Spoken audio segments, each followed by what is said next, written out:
So hello everyone and good evening सभी को। उम्मीद करता हूँ मेरी वॉइस प्रॉपर आ रही है सभी तक। एक बार कंफर्म करेंगे। तो आज हम लोगों का रहने वाला है रेलवे का जो सीरीज स्टार्ट हुआ था आपका पीवाईक्यू सीरीज, उसका लेक्चर नंबर 4।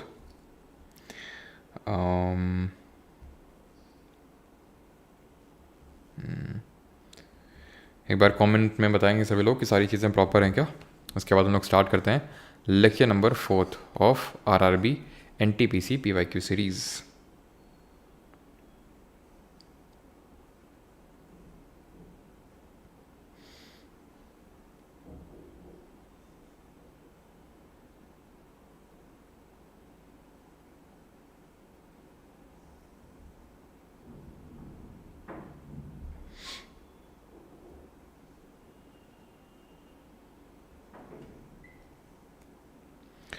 एक बार कंफर्म करेंगे। नो साउंड, साउंड नहीं आ रही है। साउंड नहीं आ रहा है क्या?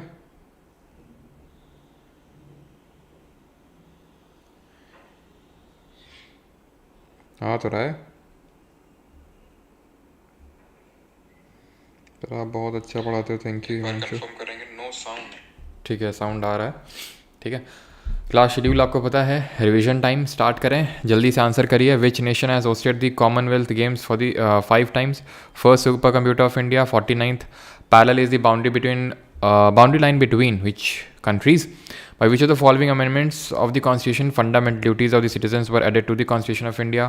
Excessive curvature of islands leads to कौन सा बीमारी या फिर कौन सा डिफेक्ट हो जाता है? नॉट अ काइंड ऑफ बीमारी but a kind of defect जो आपकी आंखों में हो जाता है अगर एक्सेसिव कर्वेचर, बहुत ज़्यादा कर्वेचर हो जाता है आई के लेंस में। When was the Sanchi Stupa declared a world heritage site by UNESCO? Beriberi is a disease due to deficiency of. और वॉइस रॉय कौन था जो लोकल गवर्नमेंट बॉडीज़ के लिए जाने जाते हैं? तो यहाँ पे सही आंसर की अगर बात करेंगे तो which nation has hosted the Commonwealth games 5 times? तो सही आंसर होगा यहाँ पे ऑस्ट्रेलिया। ठीक है, Australia will be the correct answer. Australia he host करने वाला था नेक्स्ट जो गेम्स हैं, बट अभी अनफॉर्चुनेटली क्या ऑस्ट्रेलिया ने मना कर दिया था, जिसकी वजह से भी स्कॉटलैंड होस्ट करने वाला है। First super computer of India, परम 8000। ठीक है, इट इज़ परम 8000। 49th पैरेलल किसके बीच में? It is the longest international boundary और ये यूएसए और कनाडा के बीच में है। अच्छा, आपकी जो मैग्नॉट लाइन है वो किसके बीच में है?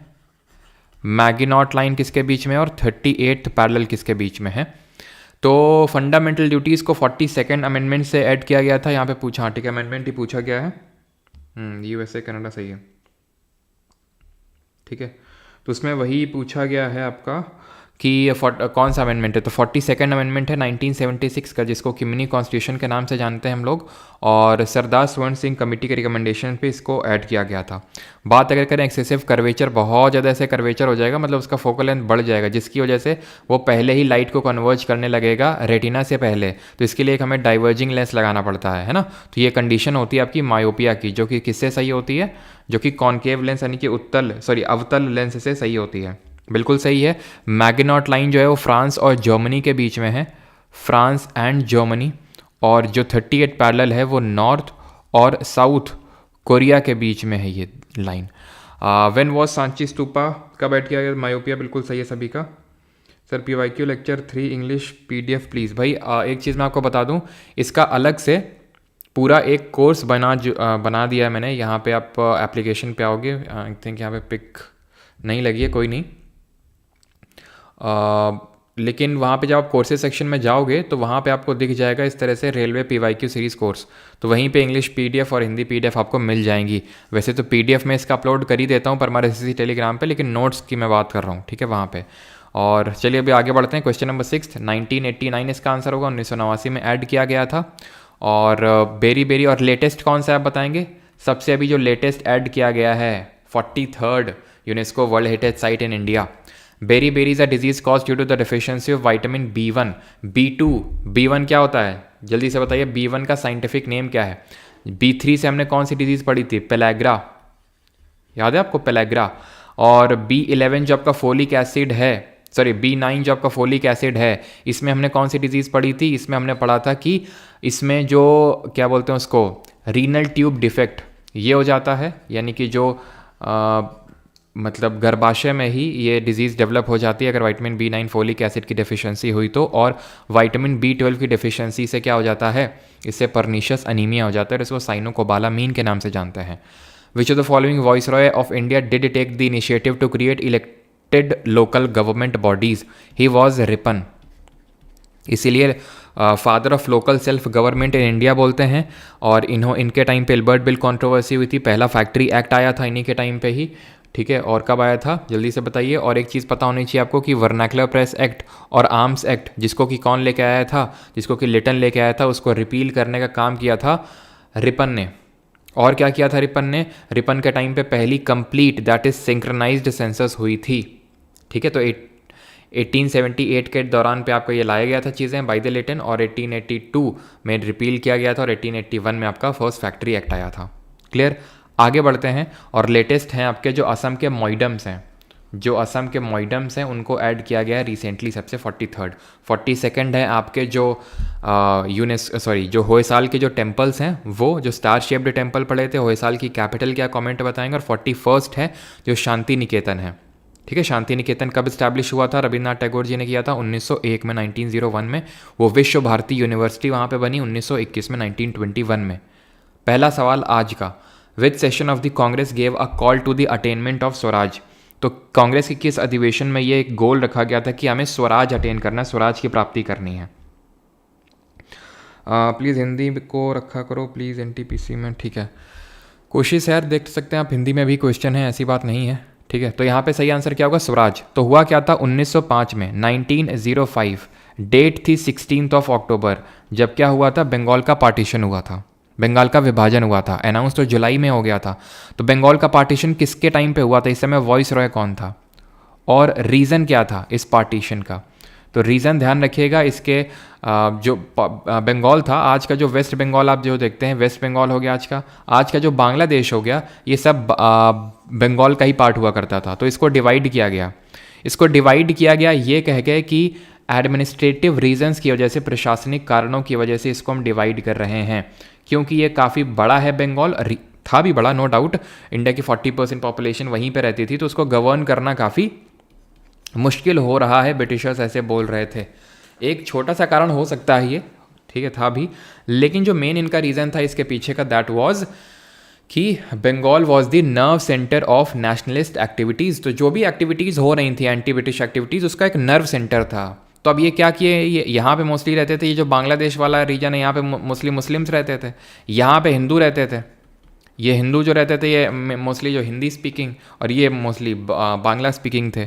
तो इनको डिवाइड कर दिया लैंग्वेज यानी लिंग्विस्टिक पे के बेसिस पे, और रिलीजन मेन था रिलीजियस बेसिस पे, यानी कि वही जो डिवाइड एंड रूल वाली इनकी पॉलिसी थी। तो इसको उन्होंने डिवाइड कर दिया, ठीक है। मेन कारण यही था कि भाई हिंदू मुस्लिम के उसमें कर देंगे तो आराम से हो जाए, और वो हुआ भी सक्सेसफुल। अगर आप देखें तो मुस्लिम लीग कब बनी, मुस्लिम लीग जरा बताइए कब बनी थी और कहाँ बनी थी?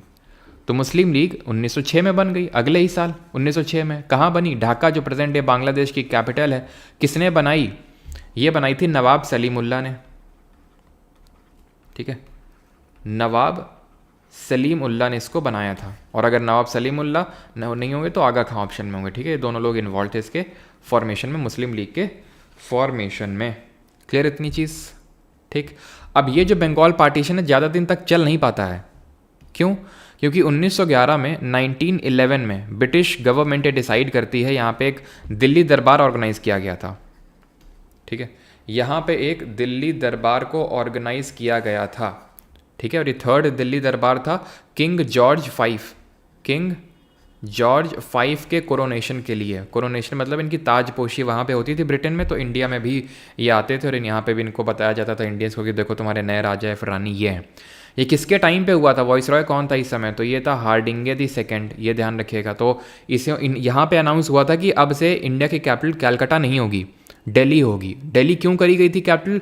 टू अपीज द मुस्लिम्स, कि मुस्लिम खुश हो जाएं। क्यों?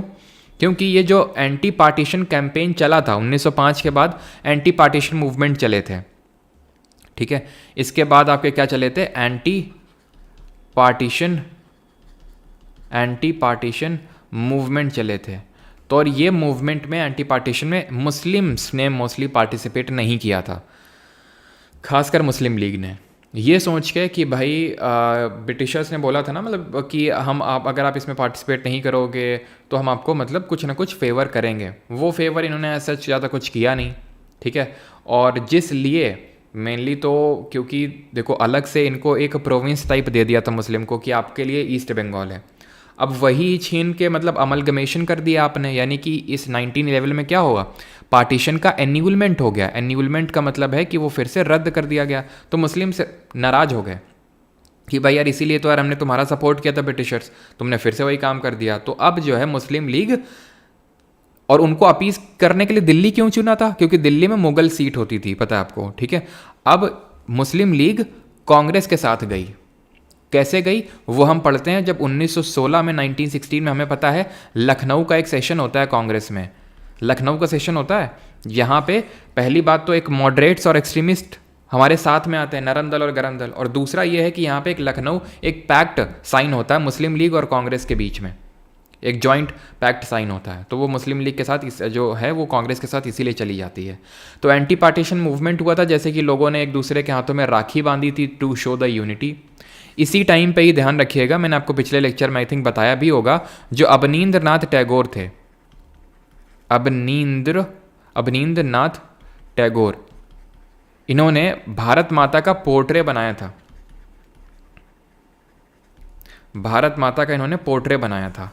तो ये चीज़ आपको ध्यान रखनी है। प्लस इसी टाइम पे ही ध्यान रखना 19 या क्या पूछ रहा है स्वराज, तो 1906 में 1906 में सेशन हुआ था कांग्रेस का कैलकाटा में।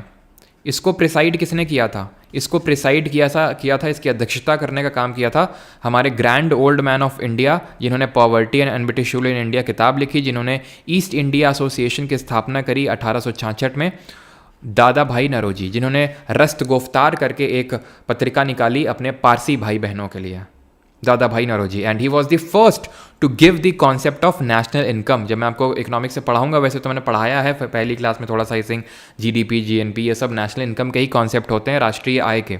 तो नेशनल इनकम का कॉन्सेप्ट देने वाले सबसे पहले यही थे।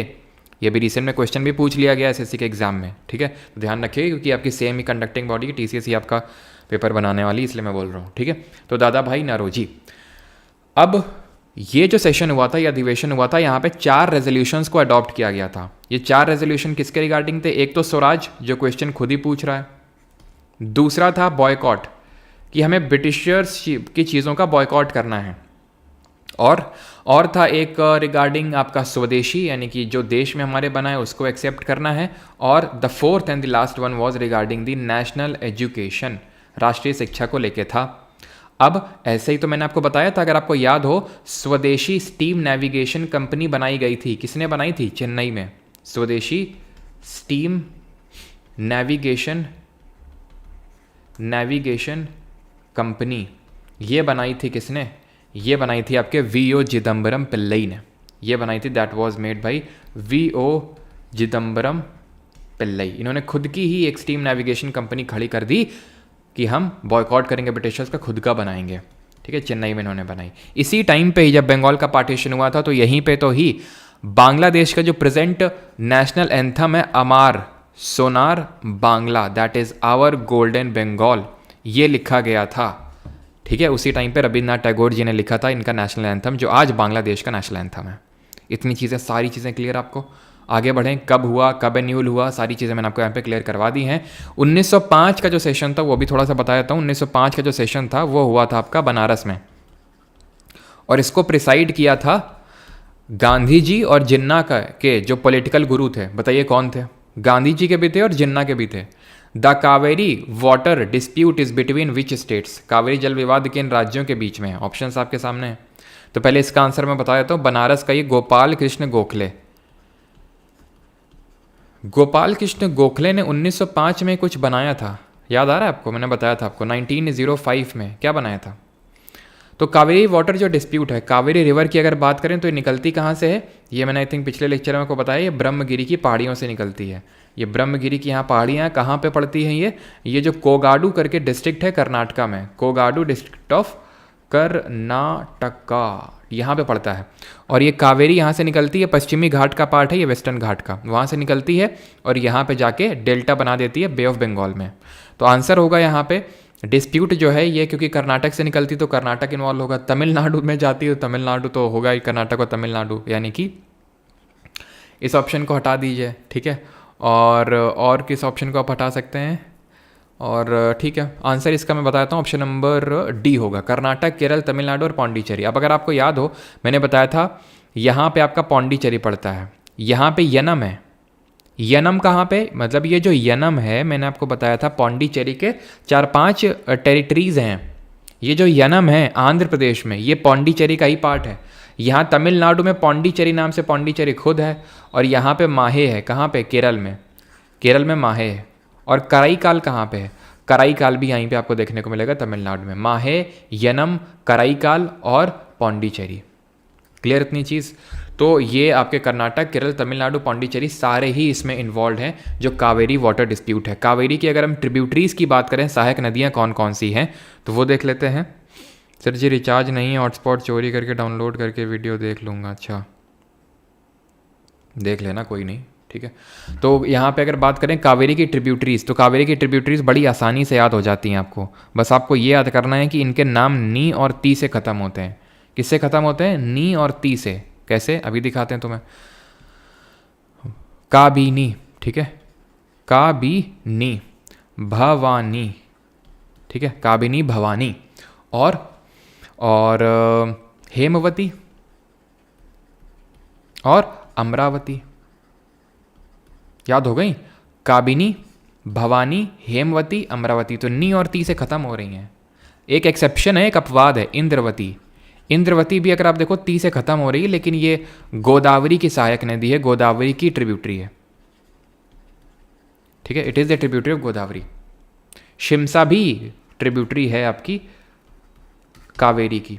कभी कभी हम बोल देते हैं कि कावेरी को एक पेरेनियल टाइप नदी है। पेरेनियल का मतलब हो गया कि इसमें 12 मासी पानी रहता है। मैंने पिछले लेक्चर में आपको बताया था कि जो हमारी नॉर्थ इंडिया की नदियां हैं जिनका सोर्स हिमालय के जो ग्लेशियर्स हैं वो हैं, तो इसलिए वो पेरेनियल नेचर की होती हैं, यानी पानी all through out the year देखने को मिलता है। यहाँ की जो नदियाँ पेनिनसुलर प्लेट्यू की एफीमेरल नेचर की हैं। क्यों, क्योंकि यहाँ पे जो इनका सोर्स है वो सोर्स आपका ग्लेशियर ना होके मानसून का जो पानी आता है वो है। लेकिन कावेरी के साथ ये है कि इसको साउथ वेस्ट मानसून का भी पानी मिल जाता है, और नॉर्थ ईस्ट मानसून के जो रिट्रीटिंग मानसून है लौटता हुआ उसका भी पानी मिल जाता है। यहाँ पे जो मैंने सवाल पूछा था 1905 में इन्होंने बनाई थी servants of India society, Gopal Krishna Gokhale ji ने, सर्वेंट्स ऑफ इंडिया सोसाइटी 1905 में। आगे बढ़ते हैं। What is the chemical formula for lime water, चूना पानी का रासायनिक सूत्र क्या है? CaO, CaCO3, CaCO3 का होल ट्वाइस, FeCOH का होल ट्वाइस, लाइम वाटर। जब हम लाइम वाटर की बात करते हैं तो इट इज़, देखिए CaO तो जो है ना ये इसको क्विक लाइम बोलते हैं, it is called as quicklime, I think बुझा हुआ चूना बोलते हैं क्विक लाइम, ठीक है। अगर इसी की रिएक्शन है CaO को वाटर के साथ रिएक्ट करते हैं तो ये आपका बन जाता है CaOH का होल ट्वाइस। इसी को हम बोलते हैं कॉम्बिनेशन रिएक्शन। कौन सी अभिक्रिया है? कॉम्बिनेशन अभिक्रिया है, क्योंकि यहाँ पे दो चीज़ें कंबाइन हो रही हैं। अब इसको, ये क्या होता है ना, इस पर्टिकुलर चीज़ को जिसको कि हम लाइम वाटर के नाम से जानते हैं, जिसको कि हम स्लेक्ड लाइम के नाम से भी जानते हैं, इसी चीज़ को ही हम स्लेक्ड लाइम के नाम से जानते हैं। तो अगर इसकी रिएक्शन, इसको हम यूज़ करते हैं वाइट वॉशिंग ऑफ वॉल्स में, पुट्टी के लिए, ठीक है, वाइट वॉशिंग ऑफ वॉल्स के लिए कैसे यूज़ करते हैं? तो इसको क्या करते हैं, लगा के छोड़ देते हैं दीवारों में, और हमारे एटमॉस्फेयर में आपको पता है कि जो गैसेस हैं, तो गैसेस का कॉम्पोजिशन क्या है? तो हमारे एटमॉस्फेयर में नाइट्रोजन है 78%, ऑक्सीजन है 21%, CO2, पहले ऑर्गन देख लेते हैं, ऑर्गन है 0.9%, और CO2 कितनी है बताइए जल्दी से, 0.036%। तो ये जो CO2 है ये उसके साथ चपक जाएगी CaOH के होल ट्वाइस के साथ, और क्या बना देगी तुम्हारा CaCO3, जिससे कि क्या आता है, एकदम शाइनी फिनिश आता है वॉल्स में। ये जो CaCO3 है, जो कैल्शियम कार्बोनेट है, इसी को ही हम डिफरेंट नाम से जानते हैं, इसको ही हम मार्बल के नाम से जानते हैं, इसी को ही हम लाइमस्टोन के नाम से जानते हैं, और इसी को ही हम चॉक के नाम से जानते हैं। ठीक, आगे बढ़ें। अच्छा, कमेंट में आप बताइए CaSO4, कैल्शियम का ये कंपाउंड लेते हैं हाइड्रेटेड सॉल्ट, CaSO4.2H2O, इसको किस नाम से जानते हैं? What it is called as calcium sulphate dihydrate. तो ये होता है हमारा जिप्सम। ठीक है, जिप्सम का इस्तेमाल कहाँ किया जाता है? तो जिप्सम का इस्तेमाल अगर जो मिट्टी होती है, जो सॉयल होती है, वो काफ़ी अगर अल्कलाइन नेचर की हो गई, इसमें सॉल्ट कंटेंट बढ़ गया है, तो we use gypsum for that. CaCO4.2H2 इसको जिप्सम बोलते हैं। अगर इसको हम हीट कर दें कितने टेम्परेचर पे? 373 केल्विन पे, 373 केल्विन में, तो इसमें क्या होगा? 1.5 वाटर का मॉलिक्यूल निकल जाएगा, तभी 373 केल्विन का टेम्परेचर लिया, और क्या बचेगा? CaSO4.12H2O। इसी को ही हम बोलते हैं POP, प्लास्टर ऑफ पेरिस, जिसका इस्तेमाल कब होता है? जब आप जो है परम आनंद की अनुभूति प्राप्त करते हैं, जब बाइक वाइक से गिर जाते हैं, है ना, तो प्लास्टर वगैरह चढ़ता है, तो उसके लिए विच सेल, और ये बताइए 373 केल्विन डिग्री सेल्सियस में कितना होगा? Which cell organelle is responsible for transporting, modifying and packaging proteins and lipids? कौन सा कोशिकांग है जो प्रोटीन और लिपिड के परिवहन, संशोधन और पैकेजिंग के लिए जिम्मेदार है? Endoplasmic reticulum, Golgi. और यहाँ पे ध्यान रखिएगा, मैंने CBT1 CBT2 दोनों के क्वेश्चंस ले रखे हैं, मतलब CBT1 के ज़्यादा हैं, CBT2 के कम है, लेकिन हम लोग साथ साथ ये प्रिपरेशन करेंगे बिकॉज ऐसे ज़्यादा डिफरेंस नहीं होता है। निट्टो का हैंडरिटन PDF सूर्य प्रताप सिंह देख लो एक बार जाके, वहाँ पे वीडियो मैंने क्या बताया है। ठीक है, तो यहाँ पे सही आंसर क्या होगा? तो सेल ऑर्गेनल्स को हम पहले डिस्कस कर लेते हैं। कहाँ गए सेल ऑर्गेनल्स? ये रहे हमारे सेल ऑर्गेनल्स। तो सेल ऑर्गेनल क्या होते हैं?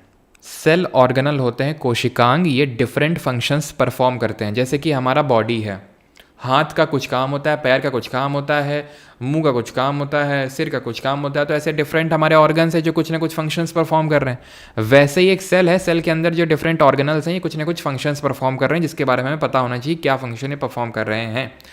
तो जब हम सेल के अंदर घुसते हैं, तो पहली बात तो सेल में हमें यहाँ पे ये जो लेयर देखने को मिलती है, इस लेयर को हम बोलते हैं सेल मेम्ब्रेन। इसको हम क्या बोलते हैं? सेल मेम्ब्रेन, जिसको हम बोलते हैं कोशिका झिल्ली। ठीक है, ये जो सेल मेम्ब्रेन है, अभी मैं सेल वॉल पे नहीं जा रहा हूँ, या फिर चलो मैं सेल मेम्ब्रेन और सेल वॉल वाला पूरा टॉपिक ही छोड़ देता हूँ अभी। ठीक है, बस आप ये मान के चलो ये सेल मेम्ब्रेन है, और अगर इसमें एक डबल लेयर होगी तो बाहर वाली सेल वॉल होगी और अंदर वाली सेल मेम्ब्रेन। पता है तो ठीक है, आप में से मैक्सिमम लोगों को पता होगा अगर आपने पहले पढ़ रखा है मेरे से, नहीं तो कोई दिक्कत नहीं, बिकॉज हम यहाँ पे सेल ऑर्गेनल्स पे थोड़ा सा फोकस करना चाहते हैं। ठीक है, तो सेल ऑर्गेनल्स पे ही फोकस कर लेते हैं। तो चलो बता ही देते, नहीं तो फिर बोलोगे लो सर है हाथ को आया, क्या बोलते हैं, मुंह को आया लेकिन हाथ न लगा, या हाथ को आया लेकिन मुंह न लगा, क्या बोलते हैं उसको? तो सेल मेम्ब्रेन की अगर हम बात करें, कोशिका झिल्ली, तो ये प्रोटीन और लिपिड की बनी होती है। ठीक है, प्रोटीन और लिपिड की बनी होती है। कौन सा लिपिड होता है? फॉस्फोलिपिड होता है। ध्यान रखना कितना कितना होता है? 50% प्रोटीन होता है, 50% लिपिड होता है। ये आउटर में लेयर होती है, सेमी परमिएबल नेचर की होती है, यानी सबको अंदर बाहर आने जाने नहीं देती है, सिर्फ सेलेक्टेड लोगों को, इसीलिए बोलते हैं ये सेमी परमिएबल नेचर की है। ठीक, क्लियर? अब ये चीज़ ध्यान रखना, ये सेल को शेप प्रोवाइड करती है, सेल ऑर्गेनल्स के जो कंटेंट है उनको होल्ड करके रखती है। लेकिन किसी किसी में क्या होता है, एक और लेयर देखने को मिलती है जिसको हम बोलते हैं सेल वॉल, कोशिका भित्ति बोलते हैं इसको। ये आउटर लेयर होती है किसमें? ये होती है एनिमल में। एनिमल की जो सेल होती, सॉरी एनिमल बोल रहा हूँ, प्लांट की जो सेल होती है, ठीक है, जो प्लांट्स की सेल होती है, यानी कि जो पादप के जो कोशिका होती है, जो बैक्टीरिया की सेल होती है, बैक्टीरिया की जो कोशिका होती है, या फिर अगर वो फंगस की सेल है तो प्लांट में ये बनी होती है किसकी? सेल्यूलोज की। बैक्टीरिया में बनी होती है ये पेप्टिन की, जिसको हम पेप्टिडोग्लाइकन के नाम से भी जानते हैं, और फंगस में ये बनी होती है कॉम्प्लेक्स शुगर होती है, जिसको काइटिन या फिर चिटिन बोलते हैं। इतनी चीज़ क्लियर?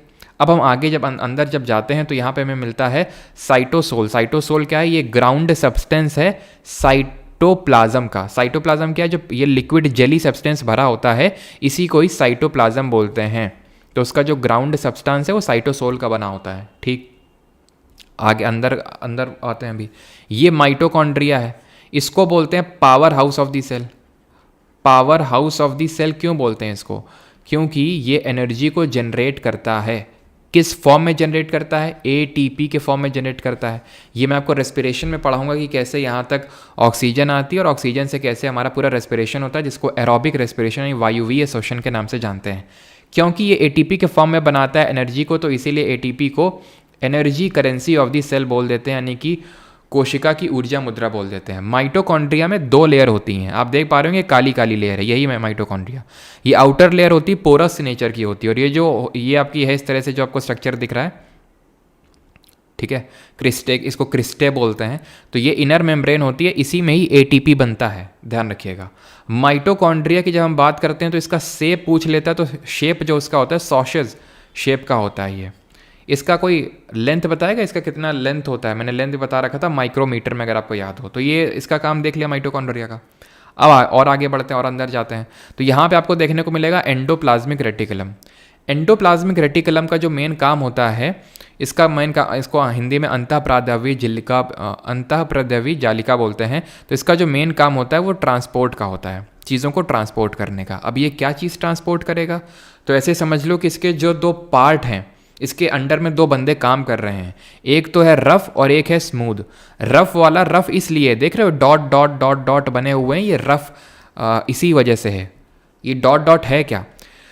राइबोसोम है। और मैंने आपको आई थिंक पिछले लेक्चर में बताया था कि राइबोसोम को कौन बनाता है, बताइए जल्दी से। मैंने प्रोकैरियोट और यूकैरियोट के बीच में आपको आई थिंक डिफरेंस समझाया था पिछले लेक्चर में। अब आई थिंक मैं इसलिए बोलता हूँ कि मुझे हो सकता है कि मैंने MTS वाले लेक्चर में बता दिया हो, तो इसलिए मैं कंफर्म कर लेता हूँ आपसे एक बार।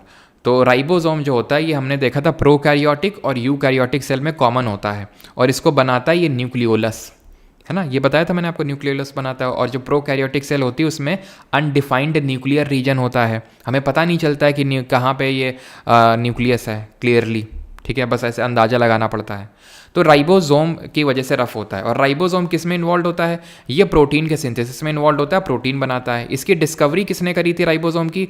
तो जॉर्ज ई पैलेड ने करी थी, ठीक, जॉर्ज ई पैलेड ने इसकी डिस्कवरी करी थी।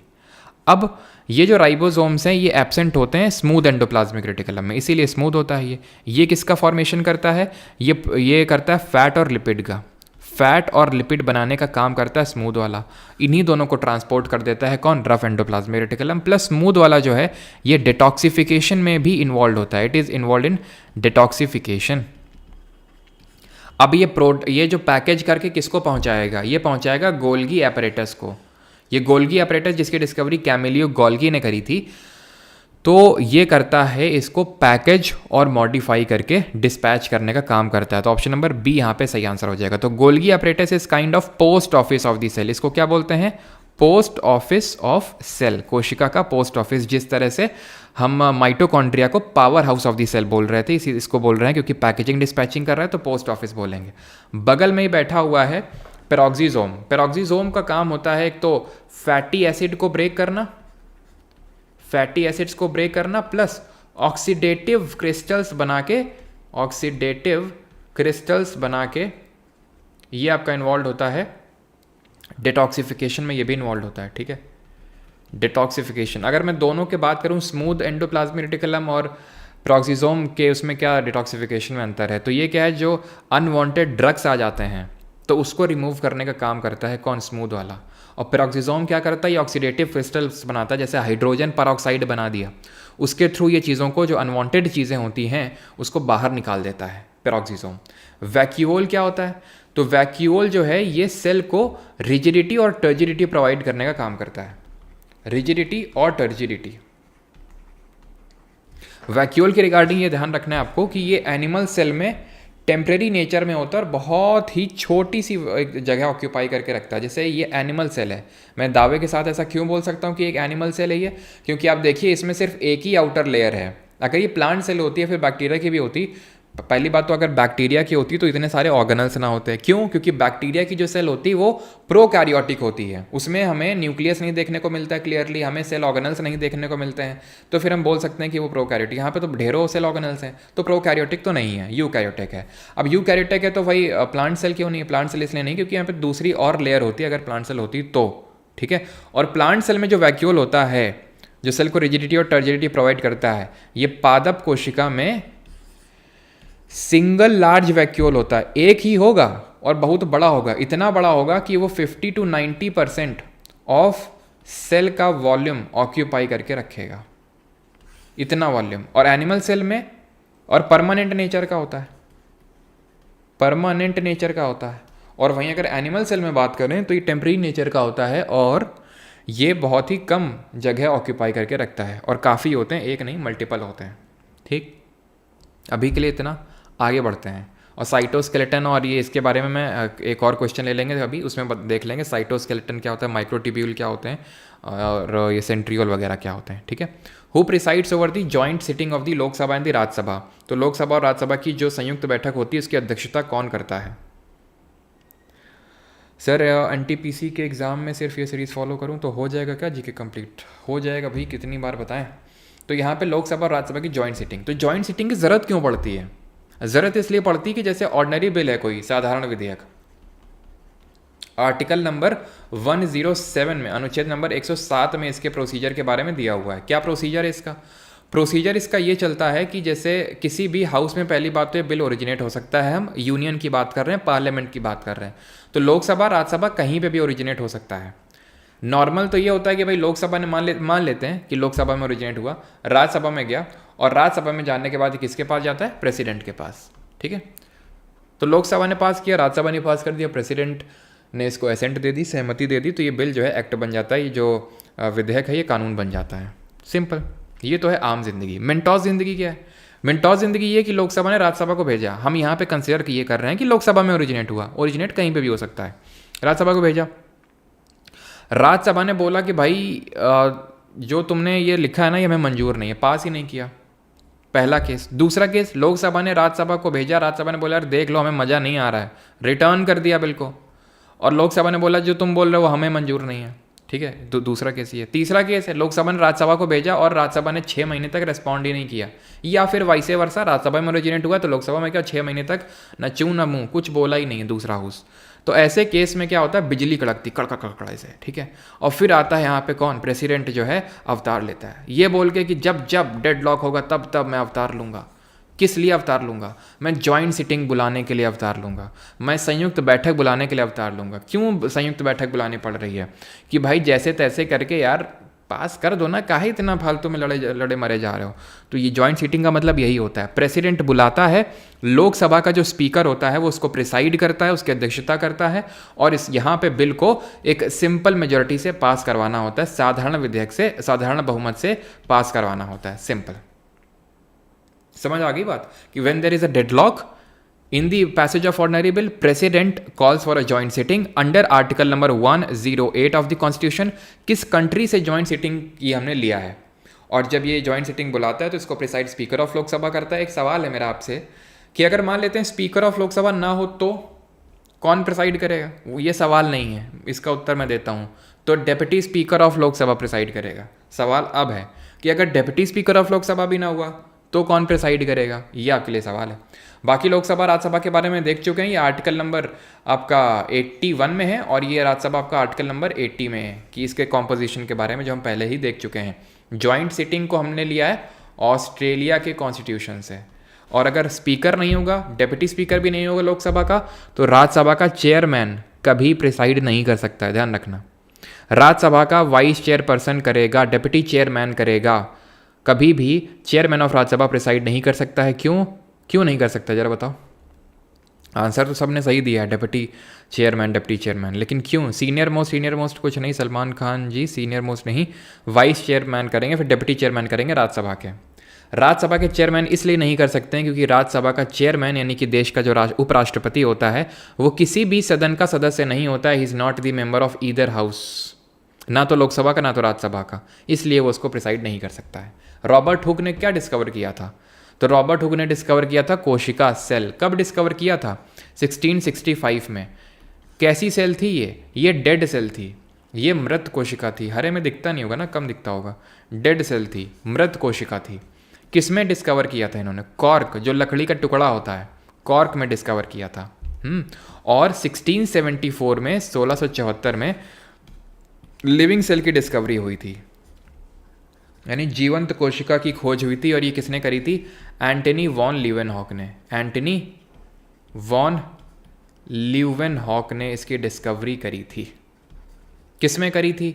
पॉन्ड वाटर में, तालाब के पानी में करी थी। अब एक चीज़ और बता दो, एंड दैट इज़ कि सेल थ्योरी किसने दी थी? हु गेव दी सेल का थ्योरी, यानी कि कोशिका बोलेंगे इसको, कोशिका की थ्योरी किसने दी थी? Who gave the cell theory. तो सेल थ्योरी ध्यान रखना, सबसे पहले तो शेल्डन एंड स्वान ने दी थी, ठीक है। सेल्डन और श्वान ने दी थी, स्केल्डन और श्क्वान ने दी थी। इसमें इन्होंने क्या बोला था? इन्होंने बोला था कि हर एक लिविंग ऑर्गेनिज्म सेल से बना हुआ है, that is cell is the fundamental unit of life, ऐसा इन्होंने बोला था। कब? 1838, 1838 में। देन इस पे फर्दर इम्प्रोवाइजेशन किया था हमारे रुडोल्फ वर्चोव ने, जो कि एक जर्मन फिजिशियन थे।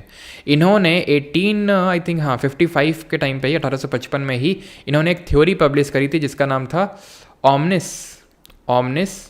सेल्यूला ए सेल्यूला। कहाँ जा रहे हो? ठीक है, तो ओमनिस सेल्यूला ए सेल्यूला, तो ये इन्होंने थ्योरी पूछता है, ध्यान देना है, ठीक है, इस तरह से पूछता है ये थ्योरी किसने पब्लिश की, ओमनिस सेल्यूला ए सेल्यूला। तो ये 1855 में वर्चोव ने, इसमें इन्होंने क्या बोला था कि जो नई सेल बनती है, new cell is formed from a pre existing cell, existing cell, जो पहले से एग्जिस्ट कर रही है उसी से नई सेल बनती है, कोशिका। People with which of the following blood groups are considered universal recipients, निम्नलिखित में से किस रक्त समूह वाले लोग सार्वभौमिक प्राप्तकर्ता माने जाते हैं? ब्लड ग्रुप की जब हम बात करते हैं तो कौन है वो, कौन है, कहाँ से वो आया जिसने कि ब्लड ग्रुप को डिस्कवर किया? तो ये थे हमारे कार्ल लैंडस्टीनर। कार्ल लैंडस्टीनर ने सबसे पहले कॉन्सेप्ट दिया था ब्लड ग्रुप का, और इसमें इन्होंने ये चीज़ बोली थी कि जो AB पॉजिटिव है वो हमारा यूनिवर्सल रेसिपिएंट है, सबसे ले सकता है ये क्या, ब्लड। क्यों? क्योंकि इसमें जो है दोनों एंटीजन होते हैं, it contains both A and B antigen, जिसकी वजह से इसमें कोई एंटीबॉडीज नहीं होती हैं, नो एंटीबॉडीज, जिसकी वजह से इट कंसिडर्स जितने भी एंटीजेंस होते हैं उनको सबको सेफ समझता है। इस वजह से ये AB पॉजिटिव सबसे ले सकता है ब्लड, यूनिवर्सल रेसिपिएंट, सर्वदाता, ठीक है। जो O नेगेटिव है, O नेगेटिव, इसको यूनिवर्सल डोनर बोलते हैं, सर्वग्राही बोलते हैं, ठीक है, यूनिवर्सल डोनर, ठीक है, क्योंकि इसमें एक भी एंटीजन नहीं होता इसके सरफेस पे, इसलिए। आगे बढ़ते हैं। दी एक्साइल और ब्लड सर्कुलेशन, तो मैंने आपको बताया था विलियम हार्वे ने डिस्कवर किया था इसको, और ब्लड के कंपोनेंट सब कुछ हम पढ़ चुके हैं पिछले लेक्चर में, आई थिंक, है ना, सब मैंने बताया था ना ब्लड के बारे में। चलो आप बताओ जल्दी से। हाँ बता चुका हूँ मैं, शायद याद करना तो मुझे, हाँ बता चुका हूँ मैं, एक बार कंफर्म करना, मैं बता चुका हूँ ना ब्लड के बारे में सारी चीज़ें, कि 55% लिक्विड पार्ट होता है, 45% सॉलिड पार्ट होता है, इसको प्लाज्मा बोलते हैं, इसके 3 भाग होते हैं, RBC होता है इसमें, WBC होता है, प्लेटलेट होता है, ये सारी चीज़ें बता चुका हूँ। ये आपका प्लाज्मा होता है, येलो कलर का फ्लूइड होता है, इसमें मेनली 92% तो वाटर होता है, बाकी का 8% हार्मोन्स, एंजाइम, इलेक्ट्रोलाइट्स वगैरह होते हैं ये, ठीक है। RBC जो है आपका, ये 120 दिन का इसका टाइम पीरियड होता है। स्प्लीन को ग्रेवयार्ड ऑफ RBC बोलते हैं, बिकॉज सारे RBC यहीं पे ख़त्म हो जाते हैं। इसका शेप बताइए कैसा होता है? WBC का तो इरेगुलर होता है। ये बॉडी को डिफेंस प्रोवाइड करते हैं, इसलिए इनको सोल्जर्स ऑफ सेल बोलते हैं। प्लेटलेट्स जो हैं, जिनको थ्रोम्बोसाइट के नाम से जानते हैं, ब्लड क्लॉटिंग में हेल्प करते हैं।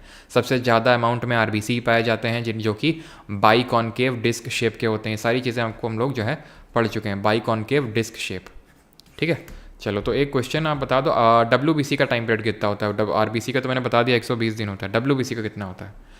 The exile of the ruler of which kingdom was termed as the life has gone out of the body, किस राज्य के शासक के निर्वासन को जीवन शरीर से चला गया है? मतलब डलहौजी इतना शब्द तुम समझ लो, अपने हिसाब से फिट कर लो अब आगे। डलहौजी इतना, है ना, डैश था कि अवध को इसने पहले ही बोल दिया था, Awadh is like cherry which is just to be dropped in the mouth of Britishers. ये भी CDS में डायरेक्टली यही लाइन क्वेश्चन पूछी गई थी, ठीक है।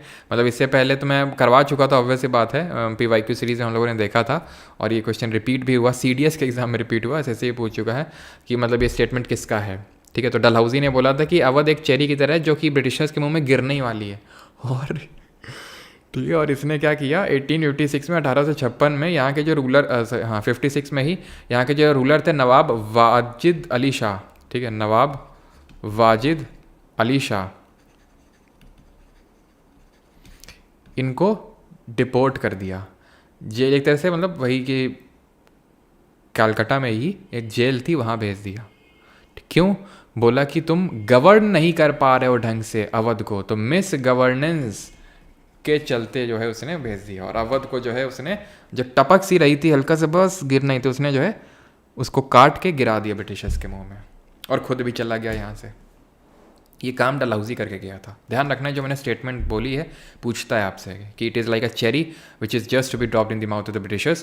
क्वेश्चन है आपके लिए, एंड दैट इज़ कि अवध ने सब्सिडियरी अलायंस को कब एक्सेप्ट किया था, और सब्सिडियरी अलायंस को लाया कौन था?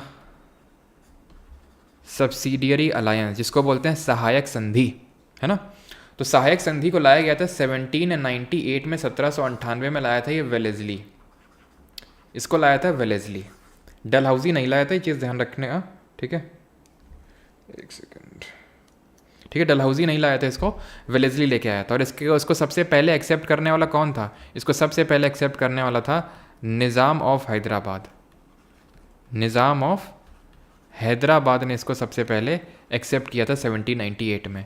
1799 में, 1799 में इसको मैसूर ने एक्सेप्ट किया था, क्योंकि आपको याद होना चाहिए 1799 आते आते तक हैदर अली भी जा चुके थे, टीपू सुल्तान भी मर चुके थे। 1799 में मार डाला था ब्रिटिशर्स ने फोर्थ एंग्लो मैसूर वॉर में। उसके बाद यहाँ पे वोडियार डायनेस्टी को बिठाया और सब्सिडियरी अलायंस उनसे साइन करवा लिया, और 1801 में अवध ने साइन किया था, ध्यान रखना, 1801 में।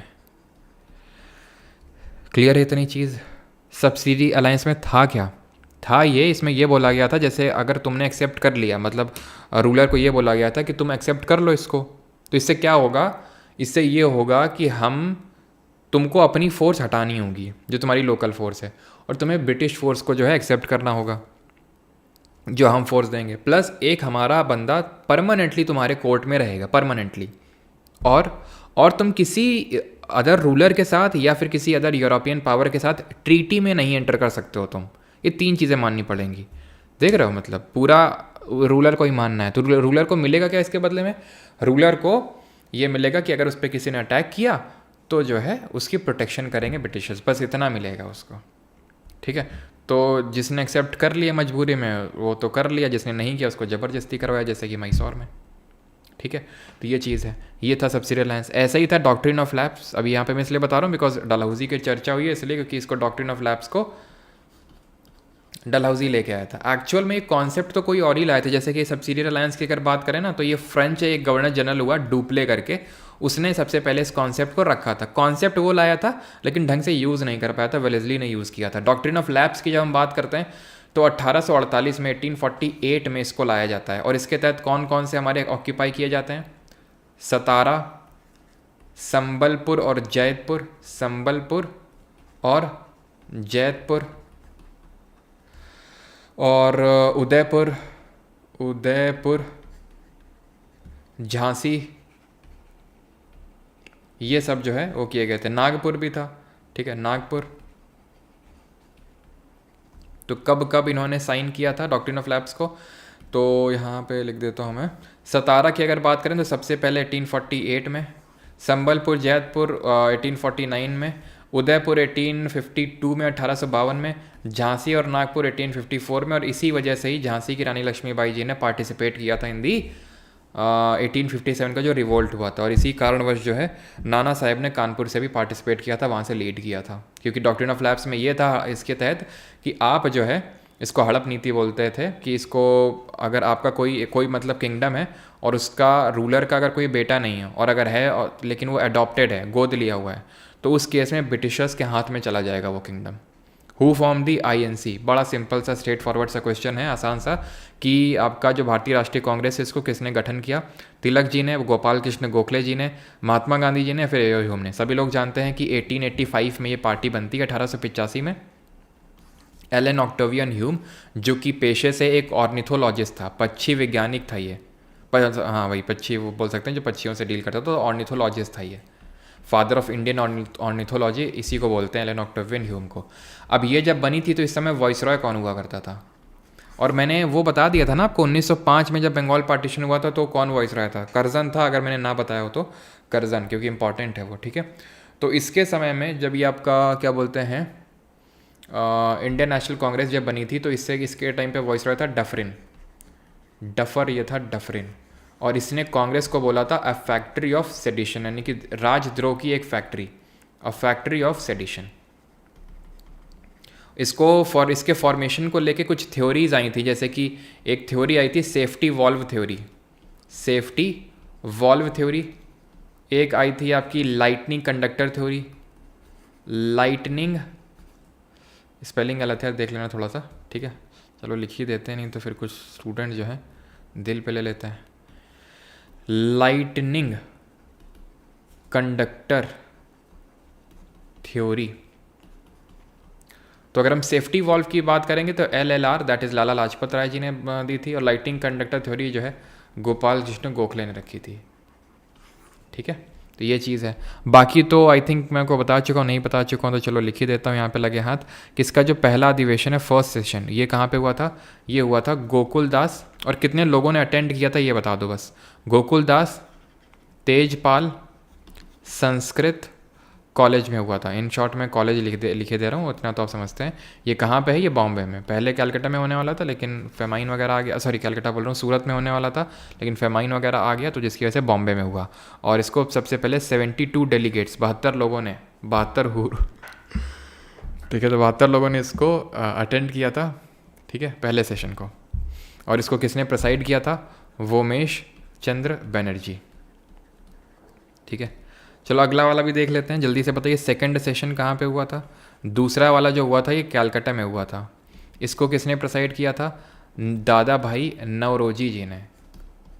कांग्रेस के 3 अधिवेशन जो इन्होंने लीड किए थे, एक तो बताया था अभी, कौन सा? 1906 का कैलकाटा वाला, ये 1886 का हो जाएगा कैलकाटा वाला, और एक कौन सा है बताओ? थर्ड वाला जो हुआ था ये हुआ था मद्रास में। इसको लीड किया था बदरुद्दीन तैयब जी ने, इसको मतलब प्रेसाइड किया था, और ये पहले कांग्रेस के मुस्लिम प्रेसिडेंट बने थे, ठीक। फिर चौथा 1887 में जो चौथा हुआ था ये इलाहाबाद, जो आज प्रयागराज है, तब इलाहाबाद था, तो यहाँ पे हुआ था। और इसको किसने प्रेसाइड किया था? जॉर्ज यूल ने किया था, जॉर्ज यूल ने, जो पहले ब्रिटिशर बने थे जिन्होंने कांग्रेस के सेशन को प्रिसाइड किया था, ठीक। पहला, दूसरा, तीसरा, चौथा आपको पता होना चाहिए। और कुछ यहाँ पे बाकी तो कांग्रेस की पहली महिला अध्यक्ष एनी बेसेंट थी। उन्होंने 1917 का जो कलकत्ता का अधिवेशन था ये भी कलकत्ता में हुआ था, ठीक है, तो एनी बेसेंट ने प्रेसाइड किया था, ठीक है।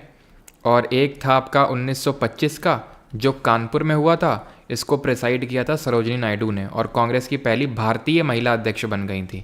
ये कांग्रेस की पहली महिला अध्यक्ष एनी बेसेंट, और सरोजिनी नायडू जिनको कि हम नाइटेंगल ऑफ इंडिया के नाम से जानते हैं, ये भारत कांग्रेस की पहली महिला अध्यक्ष, जो भारत की पहली महिला राज्यपाल, that is first women governor भी हैं, सरोजिनी नायडू जी यूपी की बनी थी, ठीक है।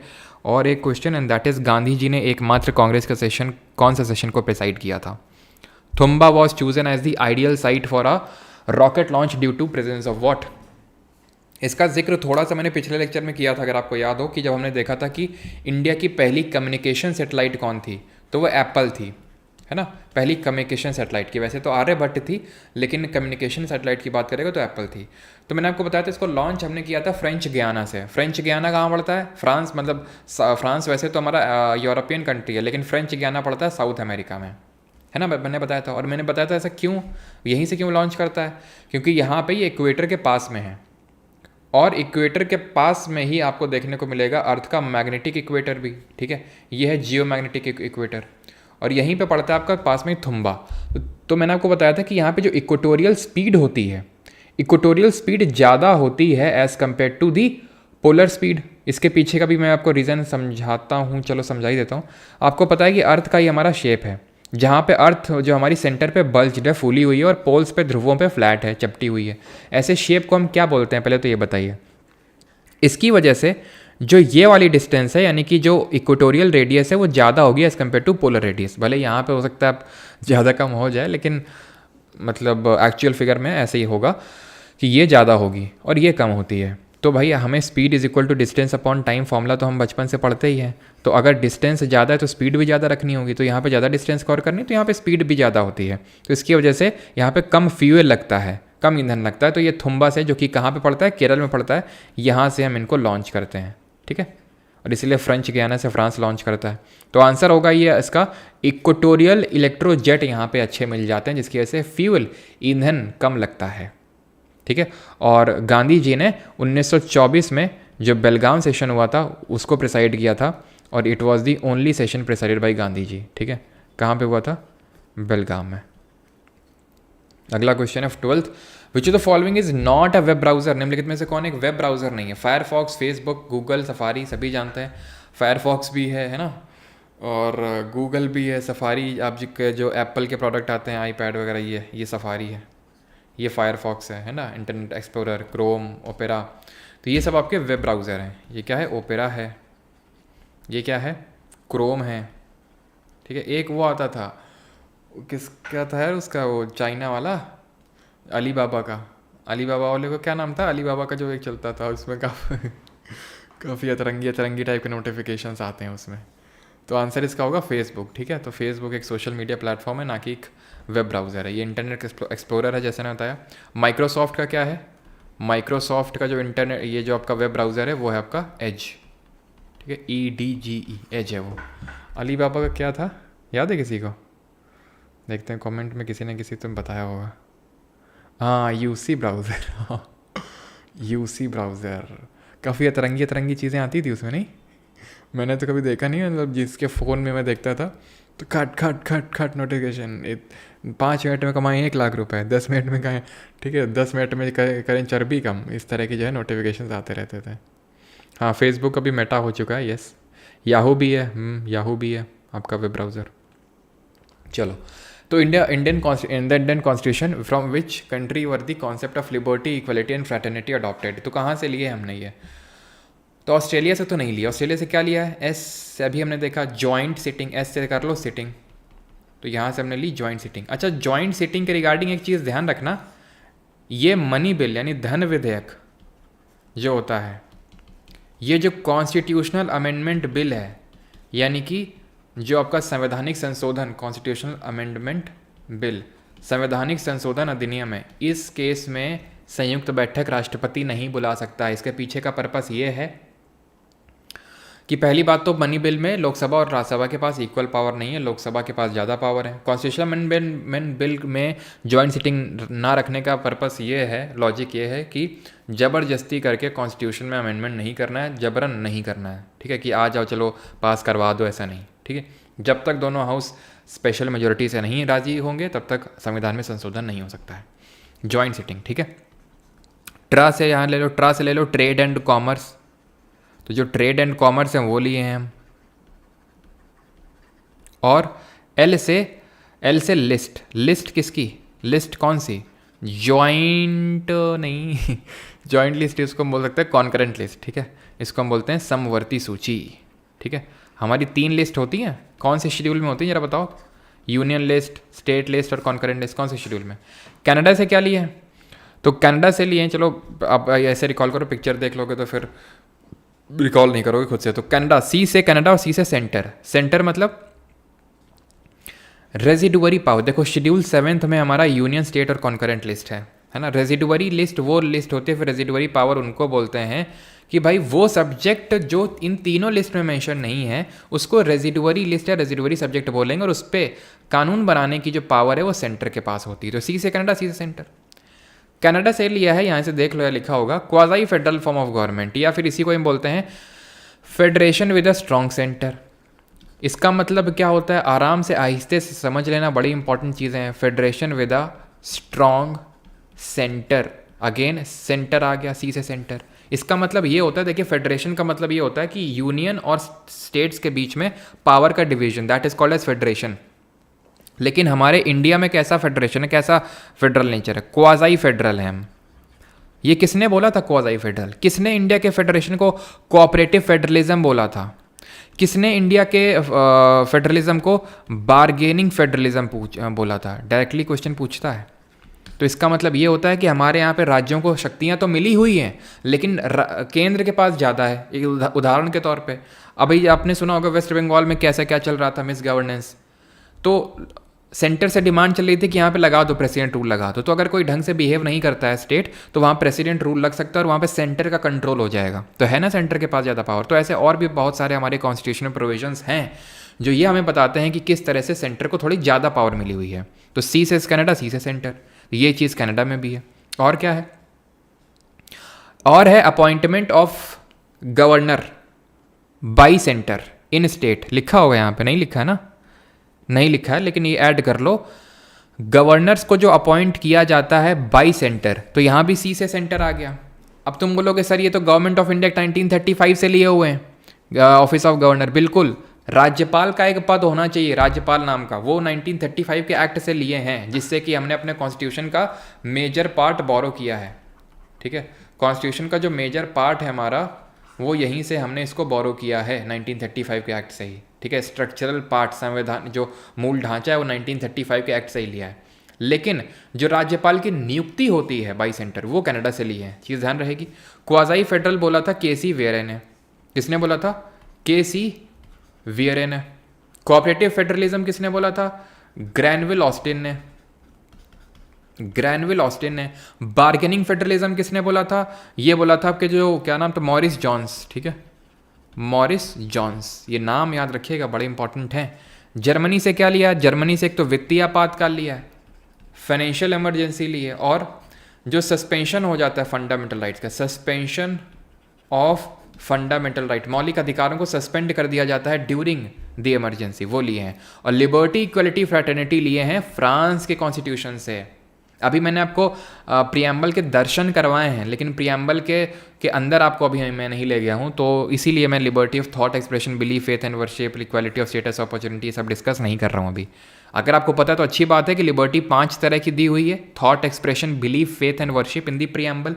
इक्वलिटी 2 तरह की, स्टेटस एंड अपॉर्चुनिटी। नहीं पता कोई दिक्कत नहीं, बिकॉज अभी मैंने आपको ये नहीं बताया इन टर्म्स का मतलब क्या है, कौन से टर्म्स को 42nd अमेंडमेंट से जोड़ा गया था, तो वो अभी छोड़ दो। ठीक है, बाकी चीज़ें आप यहाँ से एक बार रिवाइज कर सकते हो, जो भी यहाँ पे चीज़ें लिखी हुई हैं। ठीक है, कहाँ से क्या चीज़ें ली हैं, बाकी तो उसको हम डिस्कस करते ही रहते हैं। जैसे कि हमने फंडामेंटल राइट लिए हैं यूएसए से, सब चीज़ें हम डिस्कस कर चुके हैं।